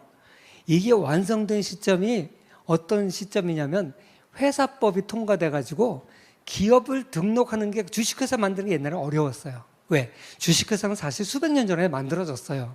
그런데 주식회사를 만들었더니 부작용이 생겼어요. 여러분, 버블 액트라고,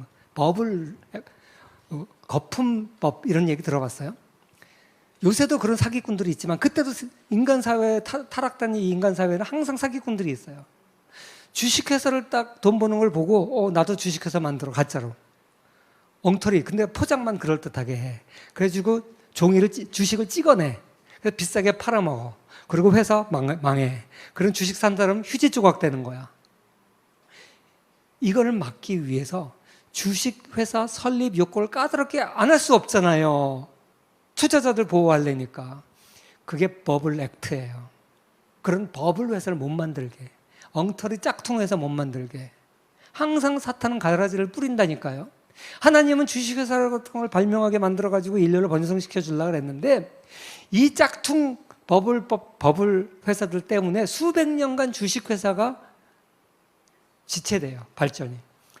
그러다가 200년 지나면서 이제 그 가짜 주식회사를 가려내는 기법이 발전되고 제도가 보완이 되고 하면서 서서히 되면서, 이제는 제도적 장치가 충분하니 주식회사 설립 요건을 완화시켜도 되겠다. 이제는 허락받지 말고 신고만 해도 누구나 회사를 만들 수 있다라고 하면서 주식회사가 확 늘어났어요. 결국 오늘날 경제사학자들은요, 자본주의를 끄는 기관차가 기업인데, 그 기업이 이렇게 많아질 수 있었던 건 뭐냐? 회사가, 법이 바뀌어가지고 주식회사가 많아져서 그렇다. 이게 오늘날 핵심이에요. 그래서 서구 기적의 원인은 영국의 산업혁명인데, 이 산업혁명을 가능하게 한 거는 기업 제도 발전의 보편화, 이거다, 이거죠. 자, 여기까지 제가 오늘날 인류 역사를 발전시켜 온 거는 시장경제와 근대혁명인데, 근대혁명의 핵심은 시장경제와 기업이다. 이 보편적인 얘기를 했어요. 제가 이 강의를 한 학기 동안 세계 경제사라는 과목으로 강의를 해요. 이제 1시간 동안 한 과목 끝났어. 물 한 잔 먹고 이제 보다 짧은 40분 만에 한국 경제사를 해야 돼. 한국 경제사만 하는 게 아니라 한국 경제사는 저기 고조선부터 쭉 하고 조선시대까지 하고 일제까지 하고 한국 경제론은 그 이후를 해. 두 과목을 해야 돼 이제. 한국 경제론과 한국 경제사. 40분 만에 저자 특강을 하겠습니다. 자, 우리가 이제 한강의 기적이라 그러죠. 이걸 가져오게 된 원인이 뭐냐? 100년 전 조선은 희망이 없는 나라라고 그랬어요. 거기다가 조선은 나라를 뺏겼어요. 그러다 겨우겨우 남의 힘으로 독립을 했는데 근데 또 북한 공산 집단의 공격으로 폐허가 됐어요. 그래가지고 이 폐허된 걸 회복하려면 메가더 장군이 그랬어요. 100년은 걸리겠다 그랬어요. 근데 우리는 그리고 나서 청계천 모습이에요. 가난의 상징이었어요. 근데 이걸 우리가 어떻게 만들어놨느냐? 오늘날 청계천의 모습으로 바꿔놨어요. 이 한국 서울의 모습이에요. 세계는 이걸 한강의 기적이다 그러죠. 여러분 닭둘기라는 걸 아세요? 비둘기도 다이어트를 해야 되는 나라. 우리 딸들이요 이것들이 먹지나 말지 맨날 돈 들여가지고 사 먹어놓고 돈 들여서 빼요. 속이 상해 죽겠어. 내가 돈 좀 아깝다. 비둘기도 다이어트를 해야 되는 대한민국이 됐습니다. 온 국민의 관심이 뭐야? 살 빼는 거야. 이런 대한민국이 됐어요. 한국은 작은 나라라고 생각했어요. 그래요. 국토 면적은 작아요. 세계에서 108위니까. 근데 경제력으로 보면 세계 10위권에 들어갔어요. 엄청난 나라죠. 이게 뭐예요? 아프리카예요. 이게 대한민국이에요. 땅 면적으로 치면 몇 배예요? 320배야. 인구 8천만. 우리는 8억. 우리는 5천만. 그런데 이 아프리카의 모든 나라가 생산하는 GDP와 대한민국이 생산하는 GDP가 같아요. 어마어마하죠? 그래서 지도를 땅덩어리 가지고 안 그리고 GDP 가지고 지도를 그리면 우리의 땅덩어리는 아프리카하고 같아져요. 우리가 30, 50의 클럽에 들어왔던 건 알죠? 조그만 나라가 잘 사는 건 쉬워요. 인구 한 500만 밖에 안 되는 홍콩, 싱가포르 이런 나라 잘 사는 건 쉬워요. 근데 방대한 농촌부를 끼고 있는 5천만이 넘는 나라, 세계는 2천만이 넘으면 인구 대국에 들어갑니다. 5천만이 넘어요. 그런데 잘 사는 거 1인당 소득이 3만 불을 넘기는 쉽지가 않아요. 우리가 바로 그런 나라죠. 무역 세계 9번째고요. 이거 자세한 거는 시간 관계상 넘어가겠습니다. 한국은 아프리카와 GDP 비교해 놓은 거예요. 어마어마하죠. 이게 바로 땅덩어리 가지고 그린 게 아니라 GDP 가지고 그린 지도예요. 요새 카토그램이라 그래서 이제는 숫자만 넣으면 지도를 다 그려줘. 심지어 에이즈 지도도 그릴 수 있고요. 아프리카는 에이즈 지도가 엄청 뚱뚱해요. 이제는 미국의 MBA 코스에서 필드 트립으로 일본을 안 가고 한국을 와요. 일본은 이제 간 나라예요. 나머지 다 넣어요. 2011년에 우리나라는 일본의 세계 경쟁력을 극복을 합니다. 그동안은 일본만 이기면 된다. 다른 데 다 져도 일본만 이기면 된다. 그러고 싸웠는데 그러다 보니까 거의 정상 가까이 와 온 거죠. 이제는 일본을 넘어서 F라고 싸워요. 그죠? 여러분, 여러분은 아직 소득이 없죠? 여기 혹시 청년들 중에 직장인들도 있죠? 직장인들 없나? 직장인들 이 시간에 여기 못 오나? 여러분들 아버지나 여러분들의 소득을 여기다 집어넣으세요. 여러분, 내가 이 세계에서 몇 번째 가는 부자인지 궁금하지 않으세요? 여기 어떤 밥 먹고 할 일 없는 사람이 이 홈페이지를 만들어 놨어요. 여기다가 자기 소득을 달러나 파운드로 연봉을 딱 치고 요거 파운드나 달러를 해서 딱 치면요, 당신은 세계 80억 인구 간의 몇 번째 부자입니다 나와요. 되게 밥 먹고 할 일 없는 사람 많죠. 글로벌 리치리스트.com, 영국의 어느 의류 회사에서 만들었다 그래요. 아마 부자들 돈 뺏겨 먹으려고 만든 것 같은데, 여기다가 우리나라 그 근로자들 평균 임금을 집어넣어봤어. 여러분, 우리나라에서 제일 가난한 사람이 누구예요? 답이 나와버렸네, 그지? 내가 이렇게 물어보니까 저요 그러더라고, 누가. 우리가 기초생활수급자가 우리나라에 제일 가난한 사람인데 요새는 좀 올랐을 거예요. 내가 이거 처음 만들었을 때는 30만 원이었고, 한 달에 내가 소득이 없다는 걸 증명을 하면 구청에 가면 30만 원 줘요. 그러면 1년에 360만 원이잖아. 달러로 환산하면 한 3,000불 되잖아요. 그 3,000불을 저기다 넣고 딱 찍어보면 너가 몇 번째 부자인지 나와요, 여기. 세계 탑 15% 부자야. 우리나라 기초생활수급자가. 이야, 대단하죠? 요즘 좀 괜찮은 기업 초봉이 한 5천만 원 된다 그러대. 그죠? 5천만 원 넣으면 얼마나 부자인 줄 알아요? 여기다 딱 넣어봤더니 탑 1% 안에 들어요. 믿거나 말거나 한데, 왜? 이거 뭐 회사에서 만든 거니까 공신력은 없는데 재밌잖아. 그러니까 우리끼리 볼 때는 가난한 사람은 많죠. 빈부격차가 심하죠. 세계 놓고 보면요, 우리나라는 그렇게 가난한 사람도 세계 갖다 놓으면 그렇게 가난하지 않아요. 한국이 그만큼 발전했다는 뜻이죠. 그러면서 피터 드러커 여러분 잘 아시죠? 경영학의 아버지, 현대 경영학의 아버지라고 하는 사람이고 96세인가에 돌아가셨어요. 이 사람이 뭐라 그랬냐면, 한국은 부존자원이 없는 후진국이 산업사회로 도약한 대표적인 사례다. 한국의 놀라운 경제 성장을 제외하고는 20세기 경제 발전사를 논할 수 없다. 어마어마한 칭찬이죠. 그러니까 이거를 연구하는 나는 뿌듯한 거야. 그래서 내가 다음 달에 우리가 한미 수교 140년 된 해예요, 내가. 근데 전 정부에서 이런 걸 안 해. 반미가 너무 세서. 그래서 우리 민간단체에서 미국 가서 해요. 뉴욕, 워싱턴, 필라델피아 세 도시에 다니면서 이걸 해. 그때 내가 발표를 하는데 뭘 발표하냐? 한국의 경제 발전과 미국의 역할. 박수 한번 나와요.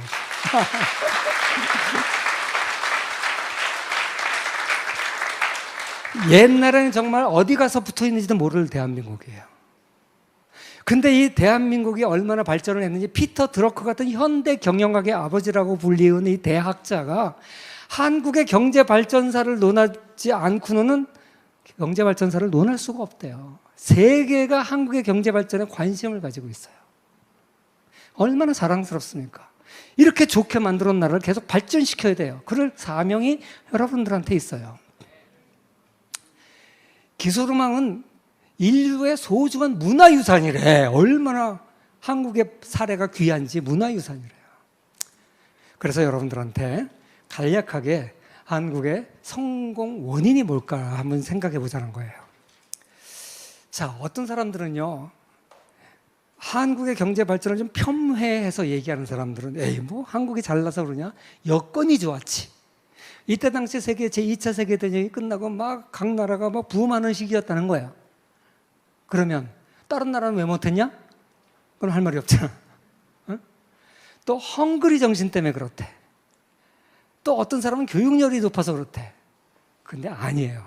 자, 아까 이게 첫 번째 거, 다른 나라는 왜 못했냐? 할 말이 없어. 그 다음에 헝그리 정신? 놈들도 다 열심히 살았어요, 나름. 이거 보세요. 우리만 헝그리 정신이 있었던 거 아니야. 다 열심히 삽니다. 이거 보세요. 얼마나 열심히 살아. 어?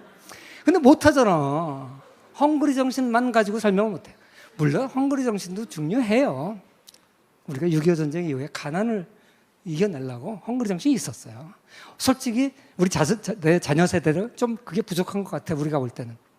그러나 그거 한 가지로 되는 게 아니야. 열심히 살잖아. 똑똑해서 그렇대. 그럼 뭐 이것도 틀린 얘기는 아니에요. 이게 뭐냐면요, IQ 지도야. IQ 지도. 여기서 색깔이 옅을수록 평균 IQ가 높은 거예요. 여기 보시면 노란 게 평균 IQ가 105, 조금 찐노란 게 평균 IQ 100, 나머지는 다 두 자리야. 우리는 평균 IQ 두 자리다. IQ 두 자리면 욕이잖아, 욕. 세계에서 평균 IQ가 세 자리인 나라가 여기밖에 없어. 그 중에서도 제일 똑똑한 게 한중일이야. 이거 우리나라가 연구한 거 아니에요. 여기 보세요. 다 외국 사람들이 연구한 거야. 1등이 다 누구야? 홍콩. 근데 이제 홍콩은 더 이상 나라가 아니죠. 중국의 일부고 홍콩은 샘플링 바이어스가 있어. 작은 지역이잖아. 그러니까 당연히 거기도 홍콩에서 올 사람들은 다 빼빼레한 사람만 거기 가서 서바이브 하니까. 우리도 강남 3개 구만 IQ 조사하면 110 정도 나올걸? 모르지. 아이고. 근데 한국이 2위야, 2위. 이제는 1위인 거죠, 1위. 그러니까 한국 사람이 머리 좋다는 것은 세계가 인정한 거예요. 근데 여기 재밌는 게 일본은 105로 2등이야. 한국 바로 밑에야. 여기서 이제 수수께끼가 풀리는 거지. 세계는 다 일본을 대단한 나라라 그러는데 일본 알기로 쪽발이 그러면서 우습게 하는 유일한 나라가 하나 있는데 그게 대한민국이지. 근데 그 이유를 알겠어. 왜? 한 끗 차이야. 한 끗 차이. 한 끗 차이 가지고 이기고 지고 하는 거에 중요하잖아요. 그러니까 하여간 한중일이 똑똑한 거예요. 우리가 똑똑해서 잘 산다? 틀린 말은 아니야. 맞죠? 그런데 그러면 북한은 왜 못 사냐? 북한은 우리보다 IQ가 떨어져? 김치 좋아하고 뭐 역사 똑같고 문화 똑같아? DNA 똑같아요? 근데 왜 못 살아? 결국은 핵심은 뭡니까? 북한도 열심히 살았어요. 천삽 뜨고 허리 펴기 운동. 야, 허리 안 끊어지나 이거? 북한도 열심히 살았어요. 뭐 절대 박정희한테 안 된다 그러고 위조 지폐도 만들기도 하고요. 아편도 만들어 팔고요. 열심히 살았어요, 북한도. 근데 안 되잖아. 우리하고 머리도 똑같은데. 그러니까 진짜 원인은 뭐냐? 뭐 원인에 대해서 학자들이 수많은 얘기를 하는데 지도자를 잘 만나서 그렇다. 뭐 옆에 있는 일본 같은 벤치마킹 국가가 있어서 그렇다. 뭐 여러 가지 얘기를 하는데 공통적으로 다 인정하는 게 뭐냐면 우리는 자유주의 진영에 편입됐고 북한은 소련을 비롯한 공산주의 진영에 편입됐어. 이거는 북한 사람도 인정하고 남한 사람도 인정하고 다 좌우 진보 보수 할 것이 다 인정해. 이거는. 그죠? 그래서 진정한 원인은요. 우리가 시장 경제를 수용했기 때문에 그래요. 그래서 한국적 경제 성장 모델 그러면 세 가지를 얘기합니다. 수출 주도적 성장을 했다. 그리고 재벌 주도적 성장을 했다. 정부 주도적 성장을 했다. 여기서 수출 주도적이라는 게 뭐예요? 뭐 설명하면 복잡한데 쉽게 얘기해서 자본주의 시장 경제를 시장을 국내에다가 가둬놓지 않고 세계를 시장으로 삼은 거지. 그러니까 시장 경제의 끝판왕이 수출이에요. 세계 기업하고 경쟁을 했으니까. 그러니까 바로 이 시장을 잘 활용한 거죠. 그 다음에 지금 얘기하려고 하는 기업. 특히 대한민국은 대기업을 키웠어요. 그래서 이거 국내에서는 재벌이라고 비난을 해. 내가 재벌만 가지고도 한 1시간 강의를 할 수 있어요. 시간이 없어서 좀 얘기를 못 하겠는데, 그 다음에 정부 주도적. 많은 사람들이 이제 한국의 특징 요 세 가지를 얘기하는 건 다 거의 뭐 비슷해요. 근데 정부 주도적에 대해서는 좀 설명이 필요해. 사실 대표적으로 정부가 주도해서 성장을 하려고 하는 나라가 어떤 나라예요? 바로 소련 같은 나라. 공산주의 국가들이죠. 북한도 그렇고. 근데 정부 주도에 성공한 나라 있어요?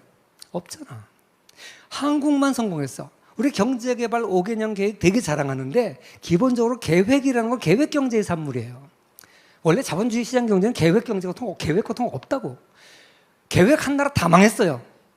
그런데 한국은 계획해서 성공했어. 그 차이가 뭐야? 차이가 뭐야? 어떻게 정부가 주도했길래 성공했을까? 그게 핵심이에요. 그게 핵심. 한국은요,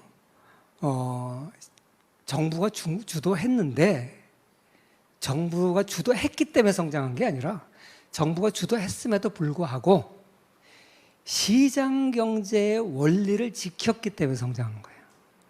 시장 경제의 원리의 핵심이 뭐예요? 누가 잘하나 경쟁해서 이긴 놈한테 상 주는 거잖아요. 이기는 놈이 물건 팔아먹는 거예요. 쉽게 얘기해서. 그게 시장 경제 원리예요.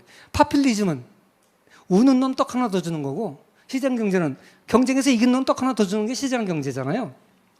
그런데 이게 차별화라는 거예요. 차별화. 축구선수, 대표선수 18명 중에서 너 이번에 여기 9명 나가고 그 다음 너 9명 나가고 이렇게 안 하잖아. 그 중에서 제일 잘 뛰는 놈을 오늘 컨디션 제일 좋은 놈을 내보내는 거지. 그래야 이기잖아. 기본적으로 시장 경제는 차별화예요. 누가 잘하나? 그거 하는 게 시장 경제의 특징이에요. 그런데 이거를 정부가 나섰는데 정부가 나서는 방법이 두 가지 방법이에요. 나서서 부자 거 뺏어다 가난 나눠주는 분배 중심의 정부 개입. 이게 공산주의가 한 거지. 망해요, 그러면. 박정희 정부가 한 정부 개입은 경쟁할 수 있는 기틀을 마련해 준 거야. 철도 놔주고 도로 깔아주고 전기 싸게 해주고 그리고 경쟁시켜가지고 실적 좋은 놈한테 싼 저리로 돈 빌려주고. 박정희 정부 때 금융은 전부 정부가 은행들 다 국유화했어요. 그래서 작은 돈들은 시장 경제적으로 돌아갔을지 몰라도 그 큰 돈들은 정부가 할당했어요. 무슨 기준으로? 내 사촌이니까? 내 조카니까? 아니에요. 수출 실적을 달성하면 그래, 넌 싼 금리로 가져가. 못 가면 안 줘. 결국 정부가 나서서 하긴 했는데 시장의 원칙을 위배하지는 않았어요. 오히려 효과적으로 만들었어요. 그때 당시 인플레이션이 평균 20%였어요. 지금 20% 상상도 못 하죠. 근데 고도성장기 60년대, 70년대 그랬어요. 그런데 수출 금리가 몇 퍼센트냐면 10%였어요. 그 소리는 뭐예요? 100억 정부로부터 돈 빌리면 그 다음에 해 갚을 때 실질 가치는 90억이 되는 거야.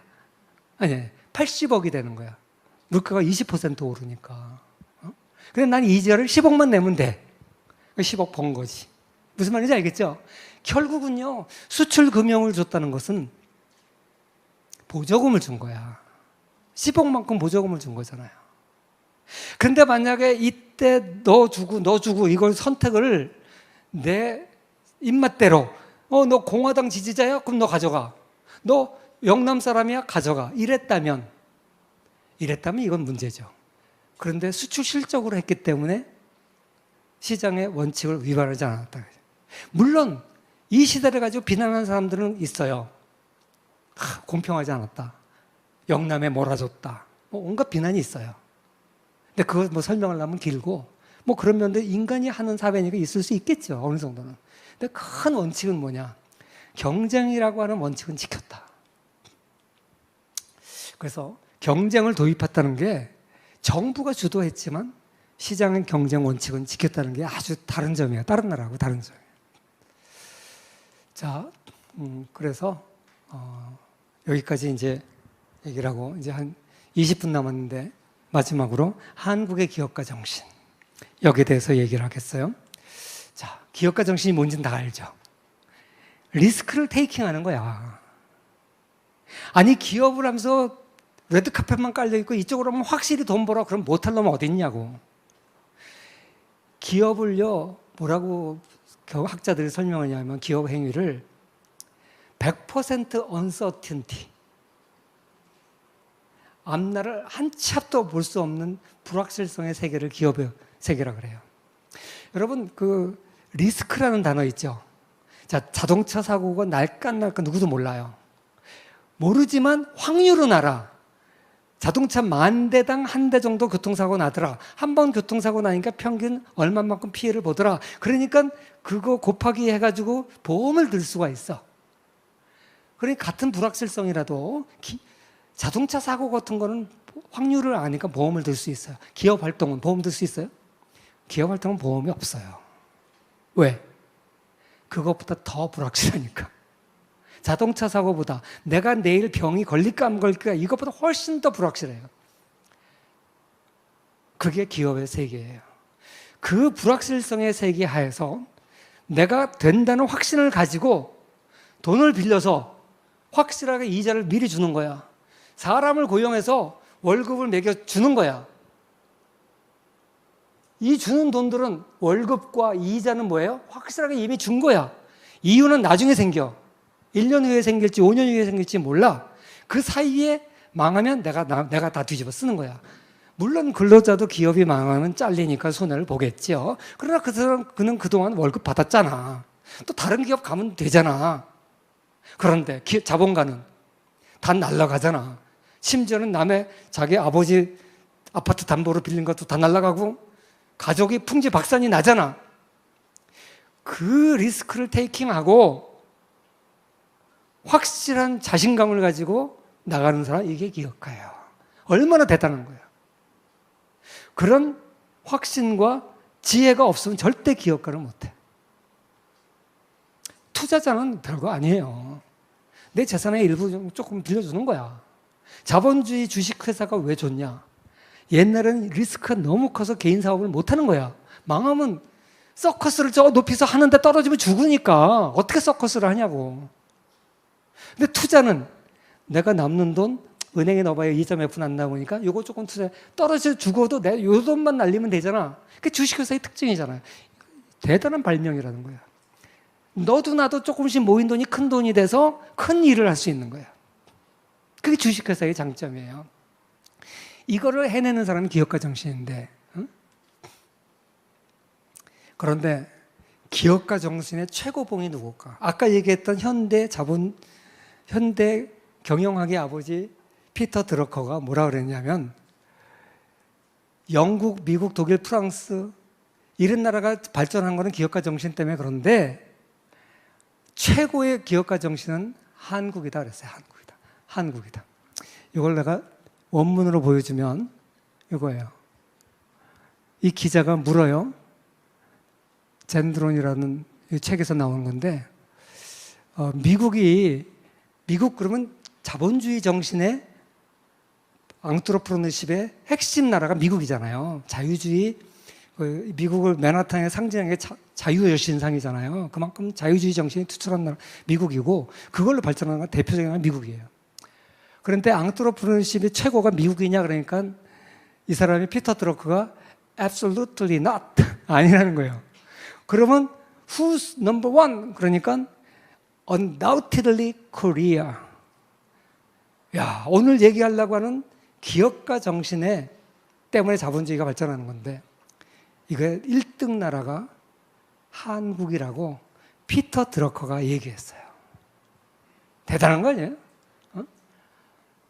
사실 대기업이 무조건 흥하다? 절대 안 그래요. 여기 보시면 1964년도에 10대 기업, 74년도에 10대 기업을 쭉 해놓은 건데 빨간 건 다 없어진 기업이야. 삼성 남아있죠? 현대 남아있죠? 몇 개 안 돼요. 대기업이라고 살아남는 게 아니라니까. 기업하는 게 그렇게 쉬운 일이 아니에요. 한국은 신기하게도 같은 시대에 이런 뛰어난 앙트로프로너들이 많이 나타났어요. 이게 되는 나라야. 우리는 하나님의 은혜라고 답하는 거고요. 안 믿는 사람들은 되는 나라라고 답하는 거고. 뭐 이 사람 한 사람을 여러분 진짜 자서전들 볼만해요. 뭐 다 얘기할 수는 없고, 제가 뭐 시간이 없어서 뭐 이병철 회장은 뭐 다 아니까 넘어가고 정주영 회장에 대해서 얘기할까 싶어요. 사실 이병철 회장 같은 경우도요, 나는 어떻게 보면 이병철 회장도 대단하지만 이분은 원래 만석군의 자녀로 태어났고, 그래서 굉장히 부자 자녀로 태어났어요. 그런데 이 사람이 철저하게 개혁을 하려고 자기 집에 있는 종들을 다, 노비를 다 풀어줬어요. 여러분 그런 거 모르죠? 대단한 사람이에요. 그리고 자기가 개인 정미소 차렸다가 쫄딱 망하고 또 다시 일어나고 그랬단 말이에요. 근데 하여간 이병철 회장은요, 호암전집에 나오는데 새 사업을 선택할 때마다 기준이 뭐냐? 내가 돈 버는 게 아니에요. 국민의 필요성이 뭐냐? 이 사업을 하면 국민이 돈을 벌까? 국가가 돈을 벌까? 이미 만석군 집안, 부자 집안이라니까요. 이런 생각을 가지고 보국, 나라의 은혜를 갚는 길은 기업을 흥하게 하는 거다. 이런 생각을 가지고 있었어요. 영국도 그렇고 다른 나라도 그렇다는 거죠. 그 다음에 정주영 회장이 이제 그 아산정책연구원이 있어요. 그 정몽준 의원이 하는 회사인데, 회사가 아니라 연구소인데, 거기 앞에 이게 내가 찍은 거야, 이거. 우리가 잘 되는 것이 나라가 잘 되는 거다. 이 우리라는 건 현대 그룹을 말하는 거예요. 나라가 잘 되는 것이 우리가 잘 될 수 있는 길이다. 그러니까 이 1세대 기업인들의 특징은요, 내 하나 잘 먹고 잘 살겠다가 아니에요. 기업을 통해서 나라의 은혜에 보은하겠다. 그리고 내가 잘 되는 게 나라가 잘 되는 건, 나라가 잘 되는 게 내가 잘 되는 거다. 이런 의식이 철저했어요, 이분들은. 정주영 회장에 대한 얘기는 하도 많아가지고 다 얘기할 수 없는데, 이분 그 자서전을 읽어보면 그 북한에서 가난하게 자랐는데, 이분이 등치가 크잖아요. 힘이 세고 하니까 아버지가, 근데 다른 자식들은 다 도해지로 내보내도 데리고 계속 농사 지으려고 그랬대. 근데 아버지 몰래 그 소 판 돈 몰래 훔쳐가지고 도망갔어요. 그래서 그거 갚는다고 살아계실 때 북한의 소떼 트럭에다 몰고 그 빚 갚는다고 간 거예요. 그래서 아버지 돈 몰래 누나 시집 보내려고 소 팔아서 숨겨놓은 돈 훔쳐가지고 도망가가지고 그랬던 분이죠. 그래가지고 인천 부두에 와가지고 사업을 한다고 이제 여기서 막노동을 했어요. 처음에 그래가지고 일단 날렸던가 뭐 하여간 없어지고 다시 또 뭐 해가지고 여기서 이제 막노동을 하는데, 하루 종일 부두에서 집 나르는 걸 한 거예요. 그러니까 얼마나 피곤해. 밤에 자는데, 그때 당시 한국이 가난해가지고, 어이구, 이 빈대가 그렇게 많았어요. 그래서 빈대가 물려서 피를 빨아먹는데 간지러워서 잠을 못 자겠는 거예요. 그래서 참고 못 자고 잠아서 이제 일어나서 어떻게 하나 봤더니, 빈대가 하도 많으니까 방법을 쓴 게 뭐냐면, 이 탁자를 하나 가져다가 탁자에서 올려서 잤어요. 그랬더니 한 1시간 정도 잘 잤어요. 좀 있더니 또 간지러워. 보니까 빈대가 이걸 기어 올라오는 거야. 그래서 그 다음에 한 게 뭔지 아세요? 요 네 다리에다가 물그릇이지, 물그릇. 양패기를 갖다가 물을 채워가지고 여기다가 물을 이렇게 담아놨어요. 그러면 빈대가 물 때문에 못 타고 올라올 거 아니야. 유럽의 성에 해자 만드는 거하고 똑같아. 그리고 이제 잘 잤어요. 근데 몇 시간 있으니까 또 빈대가 물어요. 깨보니까 불 탁 켜놓으니까 무슨 일이 벌어진 줄 알아요? 빈대라는 놈이 벽을 타고 올라가서 천장으로 가서 여기서 점프하는 거야. 그래서 정주영 회장이 크게 깨달았다는 거예요. 야, 빈대라는 이 미물도 먹고 살라고 저렇게 머리를 쓰는데, 하물며 우리 인간이, 만물의 영장이라는 인간이 빈대만도 못하구나. 그래가지고 정주영 회장이 직원들한테 이거 해라 저거 해라 해서 안 된다 그러면 뭐라 그래서 제일 많이 쓰는 말, 임자 해봤어? 이걸 북한 사투리로, 난 북한 사투리 못해서 구수하게 못하는데 임자 해봤어? 그리고 걸핏하면 욕하는 게 빈대만도 못한 놈. 그 예화가 여기서 나오는 거예요. 근데 이분이 참 대단한 게요, 여러분, 우리 한국 경제가 그동안 고도 성장기에 항상 탄탄대로만 간 게 아니에요. 엄청난 위기들이 있었어요. 60년대에는 북한에서 계속 김일성이 걸핏하면 환갑잔치 서울 가서 한다고 했어요. 무장공비 보내죠. 박정희 죽이겠다고 청와대가 김신조 일당 보냈죠. 맨날 이러는 그 위태위태한 상황 속에서, 그 다음에 이제 우리 여러분 잘 기억을 못하지만 72년도에 미국이 소련하고 중국을 갈라놓으려고 중국을 미국 편 들게 만들려고 대탕트를 선언했어요. 그래가지고 중국을 미국 편에 끌어들였어요. 중국을 미국 편에 끌어들이느라고 대만하고 단교를 했어요. 대만이 엄청나게 배반감을 느꼈지, 미국한테. 그때 한국 박정희 대통령도 똑같은 배반감을 느꼈어요. 대만보다는 덜 하겠지만. 어떤 배반감? 닉슨, 존슨, 닉슨, 포드, 카터, 그 세 대통령 때 주한미군 다 철수하겠다고 그랬어요. 한국의 미군 때문에 안보가 유지가 되고 있는데 철수하면 어떻게 해요?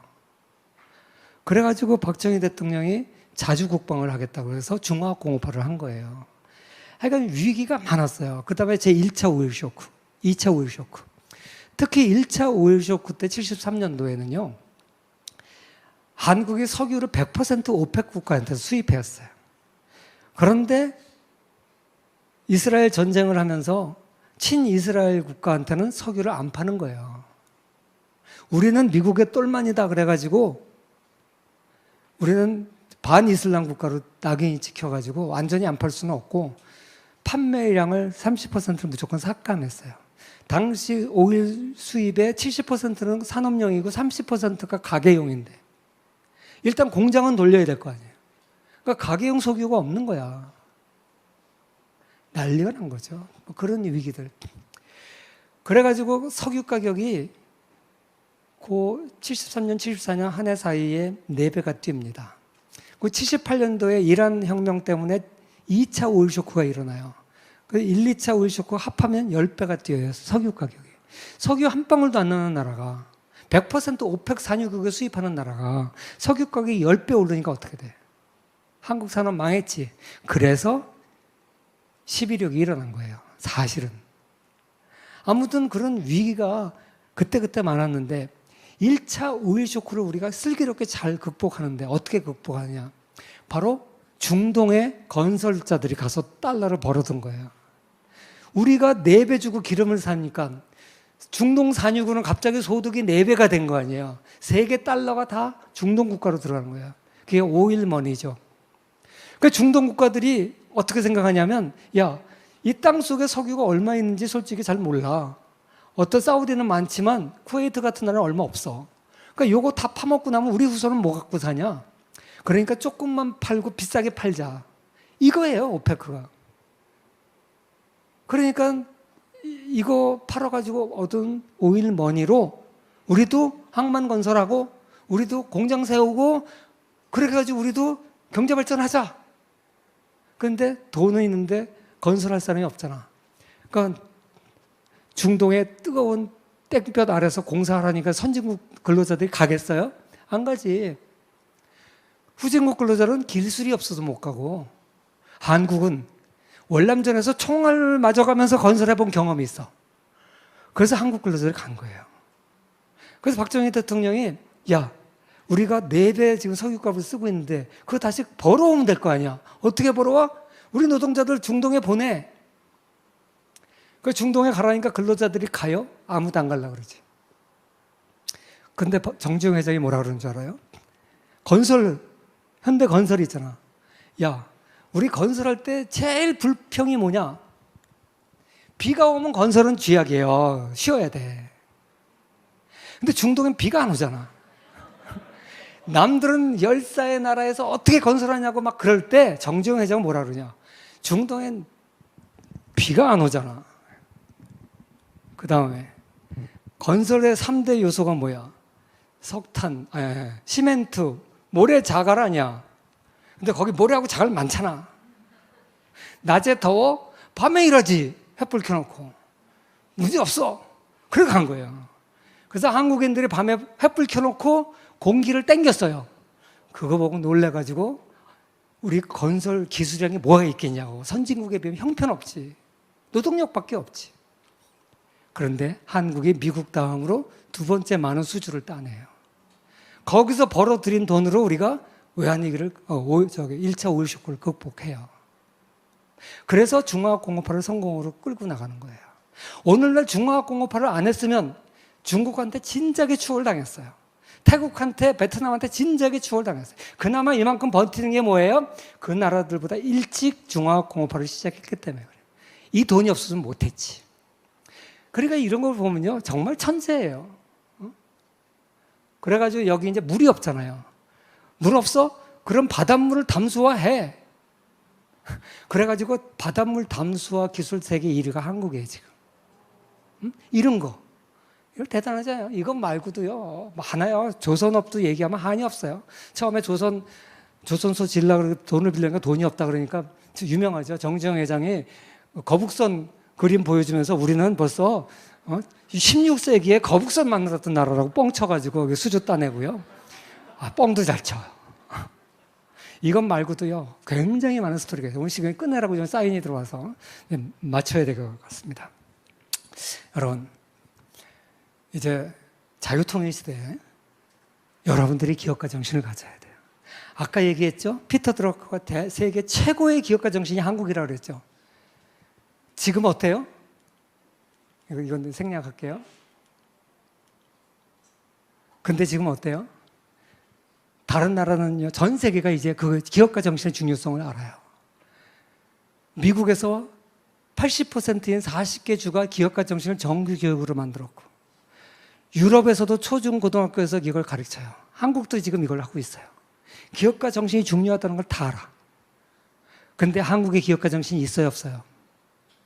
보세요. 미국도요, 실리콘밸리가 대표적인 기업가 정신이 나오는데, 기업가 정신 관련 학술지만 44개가 있고, 연구소가 150개 있고, 인텔, 구글, 페이스북, 트위터, 옛날에 세계 10대, 미국의 10대 기업 안에 IT 기업이 IBM 정도밖에 없었어요. 20, 30년 전만 해도. 지금은 10개 중에 8개가 IT 기업이야. 실리콘밸리에 다 있어. 어마어마한 거죠. 중국, 항저우, 미국의 실리콘밸리, 그 다음에 인도, 벵갈루루, 이건 인도의 실리콘밸리. 기업가 정신이 투철한 것들이에요. 한국은 기업가 정신 지수가 좀 갈수록 떨어지고 있어요.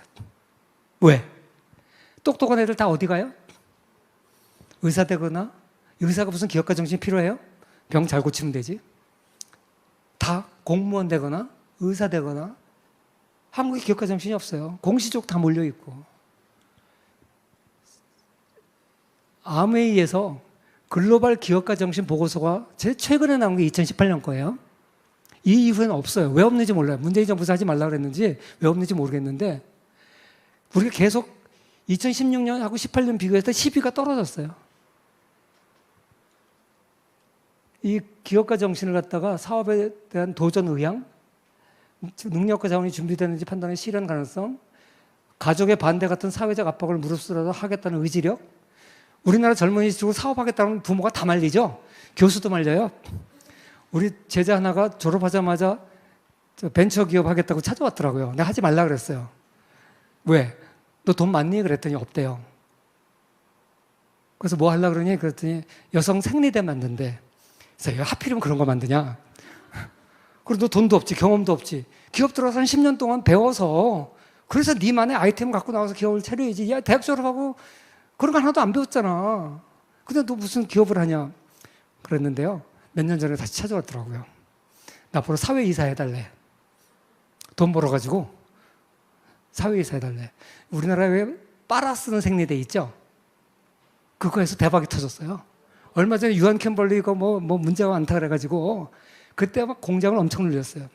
근데 지금은 한국 공장 다 철수했어. 왜? 베트남으로 다 갔어. 한국 인건비 비라서 도무지 못하는데. 그 사실 어떻게 보면 섬유산업이잖아. 부직포가지 만드는 거예요. 그 노동력, 노동 지배적이잖아. 아무튼 걔는 맨 땅에 헤딩해가지고 성공했는데 결국 기업을 다 베트남으로 옮기고 본인은 지금 미국에 공부하러 왔어. 이런 얘기하면 한도 끝도 없어요. 한국의 지금 기업가 정신이 땅에 떨어지고 있다고요. 이게 오늘의 우리의 현실이에요. 지금 세계 랭킹이 계속 떨어지고 있어요. 오늘 얘기의 결론을 맺습니다. 경제 성장 굉장히 중요합니다. 하나님은 만나를 주는 방식으로 하는 게 아니라 우리를 이 땅에 보내서 우리에게 문화명령을 줘서 우리가 경제를 발전시키고 그래서 인구를 많이 늘리고 그래서 많은 영혼을 구원하고 이게 하나님의 계획이고 거기에 우리는 동역자로 불렀어요. 그러니까 여러분같이 세속적 기업이라고 하는 일이라고 하는 경제 현장에 뛰어든 것도 귀한 하나님의 사역이에요. 오늘날 세계가 이만큼 성장한 것은 근대 혁명 덕분이에요. 세계 역사는요, 근대 혁명을 통해서 많은 사람이 자연의 횡포 앞에 인간의 존엄성을 잃지 않게 됐어요. 한국도 마찬가지로 그 근대 혁명을 통해서 서구에서 발생한 근대 혁명을 수용을 했어요. 내가 요거 하나만 보여주고, 서구에서 발생한 우리 개화기에 개인주의, 자유주의 사상이 들어오기 시작했고 기독교를 통해서 독립을 했고 그걸 통해서 일제시대 때 강제로 자본주의 시장경제에 이식당했어요. 민법이 바뀌고. 그래서 저는 그걸 근대성의 수용이라고 하는 단계를 지났어요. 그 다음에 건국을 했어요. 그때 민주공화국으로 건국이 됐어요. 그 다음에 많은 사람들이 건국 후에 산업화 민주화 선진화를 거쳤다 그러는데 나는 산업화 민주화가 다 선진화의 한 모습이라고 봐요. 왜? 선진화가 뭐예요? 선진국처럼 잘 살게 되는 선진화잖아요. 민주화가 뭐예요? 우리가 87년도에 항쟁을 통해서 민주화를 갑자기 했어요? 아니면 건국 동시에 민주주의 공화국을 세웠어요? 건국 동시에 민주주의 공화국을 세운 거예요. 우리 헌법에 분명하게 있어요. 첫 번째 의회 선거서부터 여성에게도 다 참정권이 주어졌고요. 성인한테 모두에게 참정권이 주어졌어요. 응? 보통 선거한 거예요. 우리는 민주공화국으로 태어난 거예요. 태어날 때부터 민주공화국으로 건국이 된 거예요. 다만 아직 어린애에서 어린애가 태어나다가 뛰어다녀요? 어느 동안은 엄마가 돌봐야 되잖아요. 어린아이였기 때문에 권위주의적 정부 시기가 있었어요. 그게 이승만 정부, 박정희 정부예요. 만약에 그때 자유를 줬으면 필리핀 장 났을지도 몰라요. 북한 공작에 막 놀아나고 노조는 난리가 나고, 다행히 그 두 대통령에 의해서 건국이 되고 안정적으로 공산주의 공격을 물리치고 박정희 대통령에 의해서 산업화를 한 거예요. 저는 그게 산업화의 선진화의 한 부분이라고 보는 거예요. 87년 체제에 의해서 잡은 우리나라 민주화된 게 아닙니다. 건국과 동시에 민주화가 된 거, 단지 성숙하지 못했을 뿐이에요. 우리가 돼지로 태어났다 사람이 된 게 아니라 아기로 태어났다 어른이 된 거예요. 자꾸만 개돼지로 태어났다가 사람 됐다고 생각하는데 틀려요, 그건. 그래서 우리는 선진화까지 했고요. 지금 뭐 해야 되냐? 기업가 정신을 일으켜야 돼요. 그거 하려면 뭘 해야 돼요? 자유의 중요성을 알아야 돼요. 개인의 중요성을 알아야 돼요. 그래서 여러분 각자에게 하나님이 주신 탤런트를 가지고 그거 가지고 자기의 제일 장점을 발휘해서 자유를 통해서 창의적으로 자신을 개발해서 인류 공영에 이바지하는 거 아니에요. 그게 비록 내 먹고 잘 먹고 잘 살려고 할지도 모르겠지만 그게 결국 나라를 위한 거예요. 아까도 얘기했지만 나 혼자 잘 살자는 게 아니에요. 우리 이병철 회장, 정정 회장이 그랬듯이 나의 발전이 곧 나라 발전의 기틀이다. 국민교육 헌장에도 나오잖아요. 이런 정신을 가지고 여러분은 나 혼자 잘 먹고 잘 살라고 시험 열심히 봐서 자격증 하나 따서 젊었을 때 반짝 시험 한번 잘 패스해서 그걸로 평생 울고 먹으려고 하지 말고 평생 리스크 테이킹을 하는 기업가가 되세요. 그래서 대한민국을 하나님이 원하는 나라로 이렇게 세우시고 많은 사람에게 일자리를 제공하세요. 월급 받는 사람이 아니라 월급 주는 사람이 되세요. 알겠습니까? 감사합니다.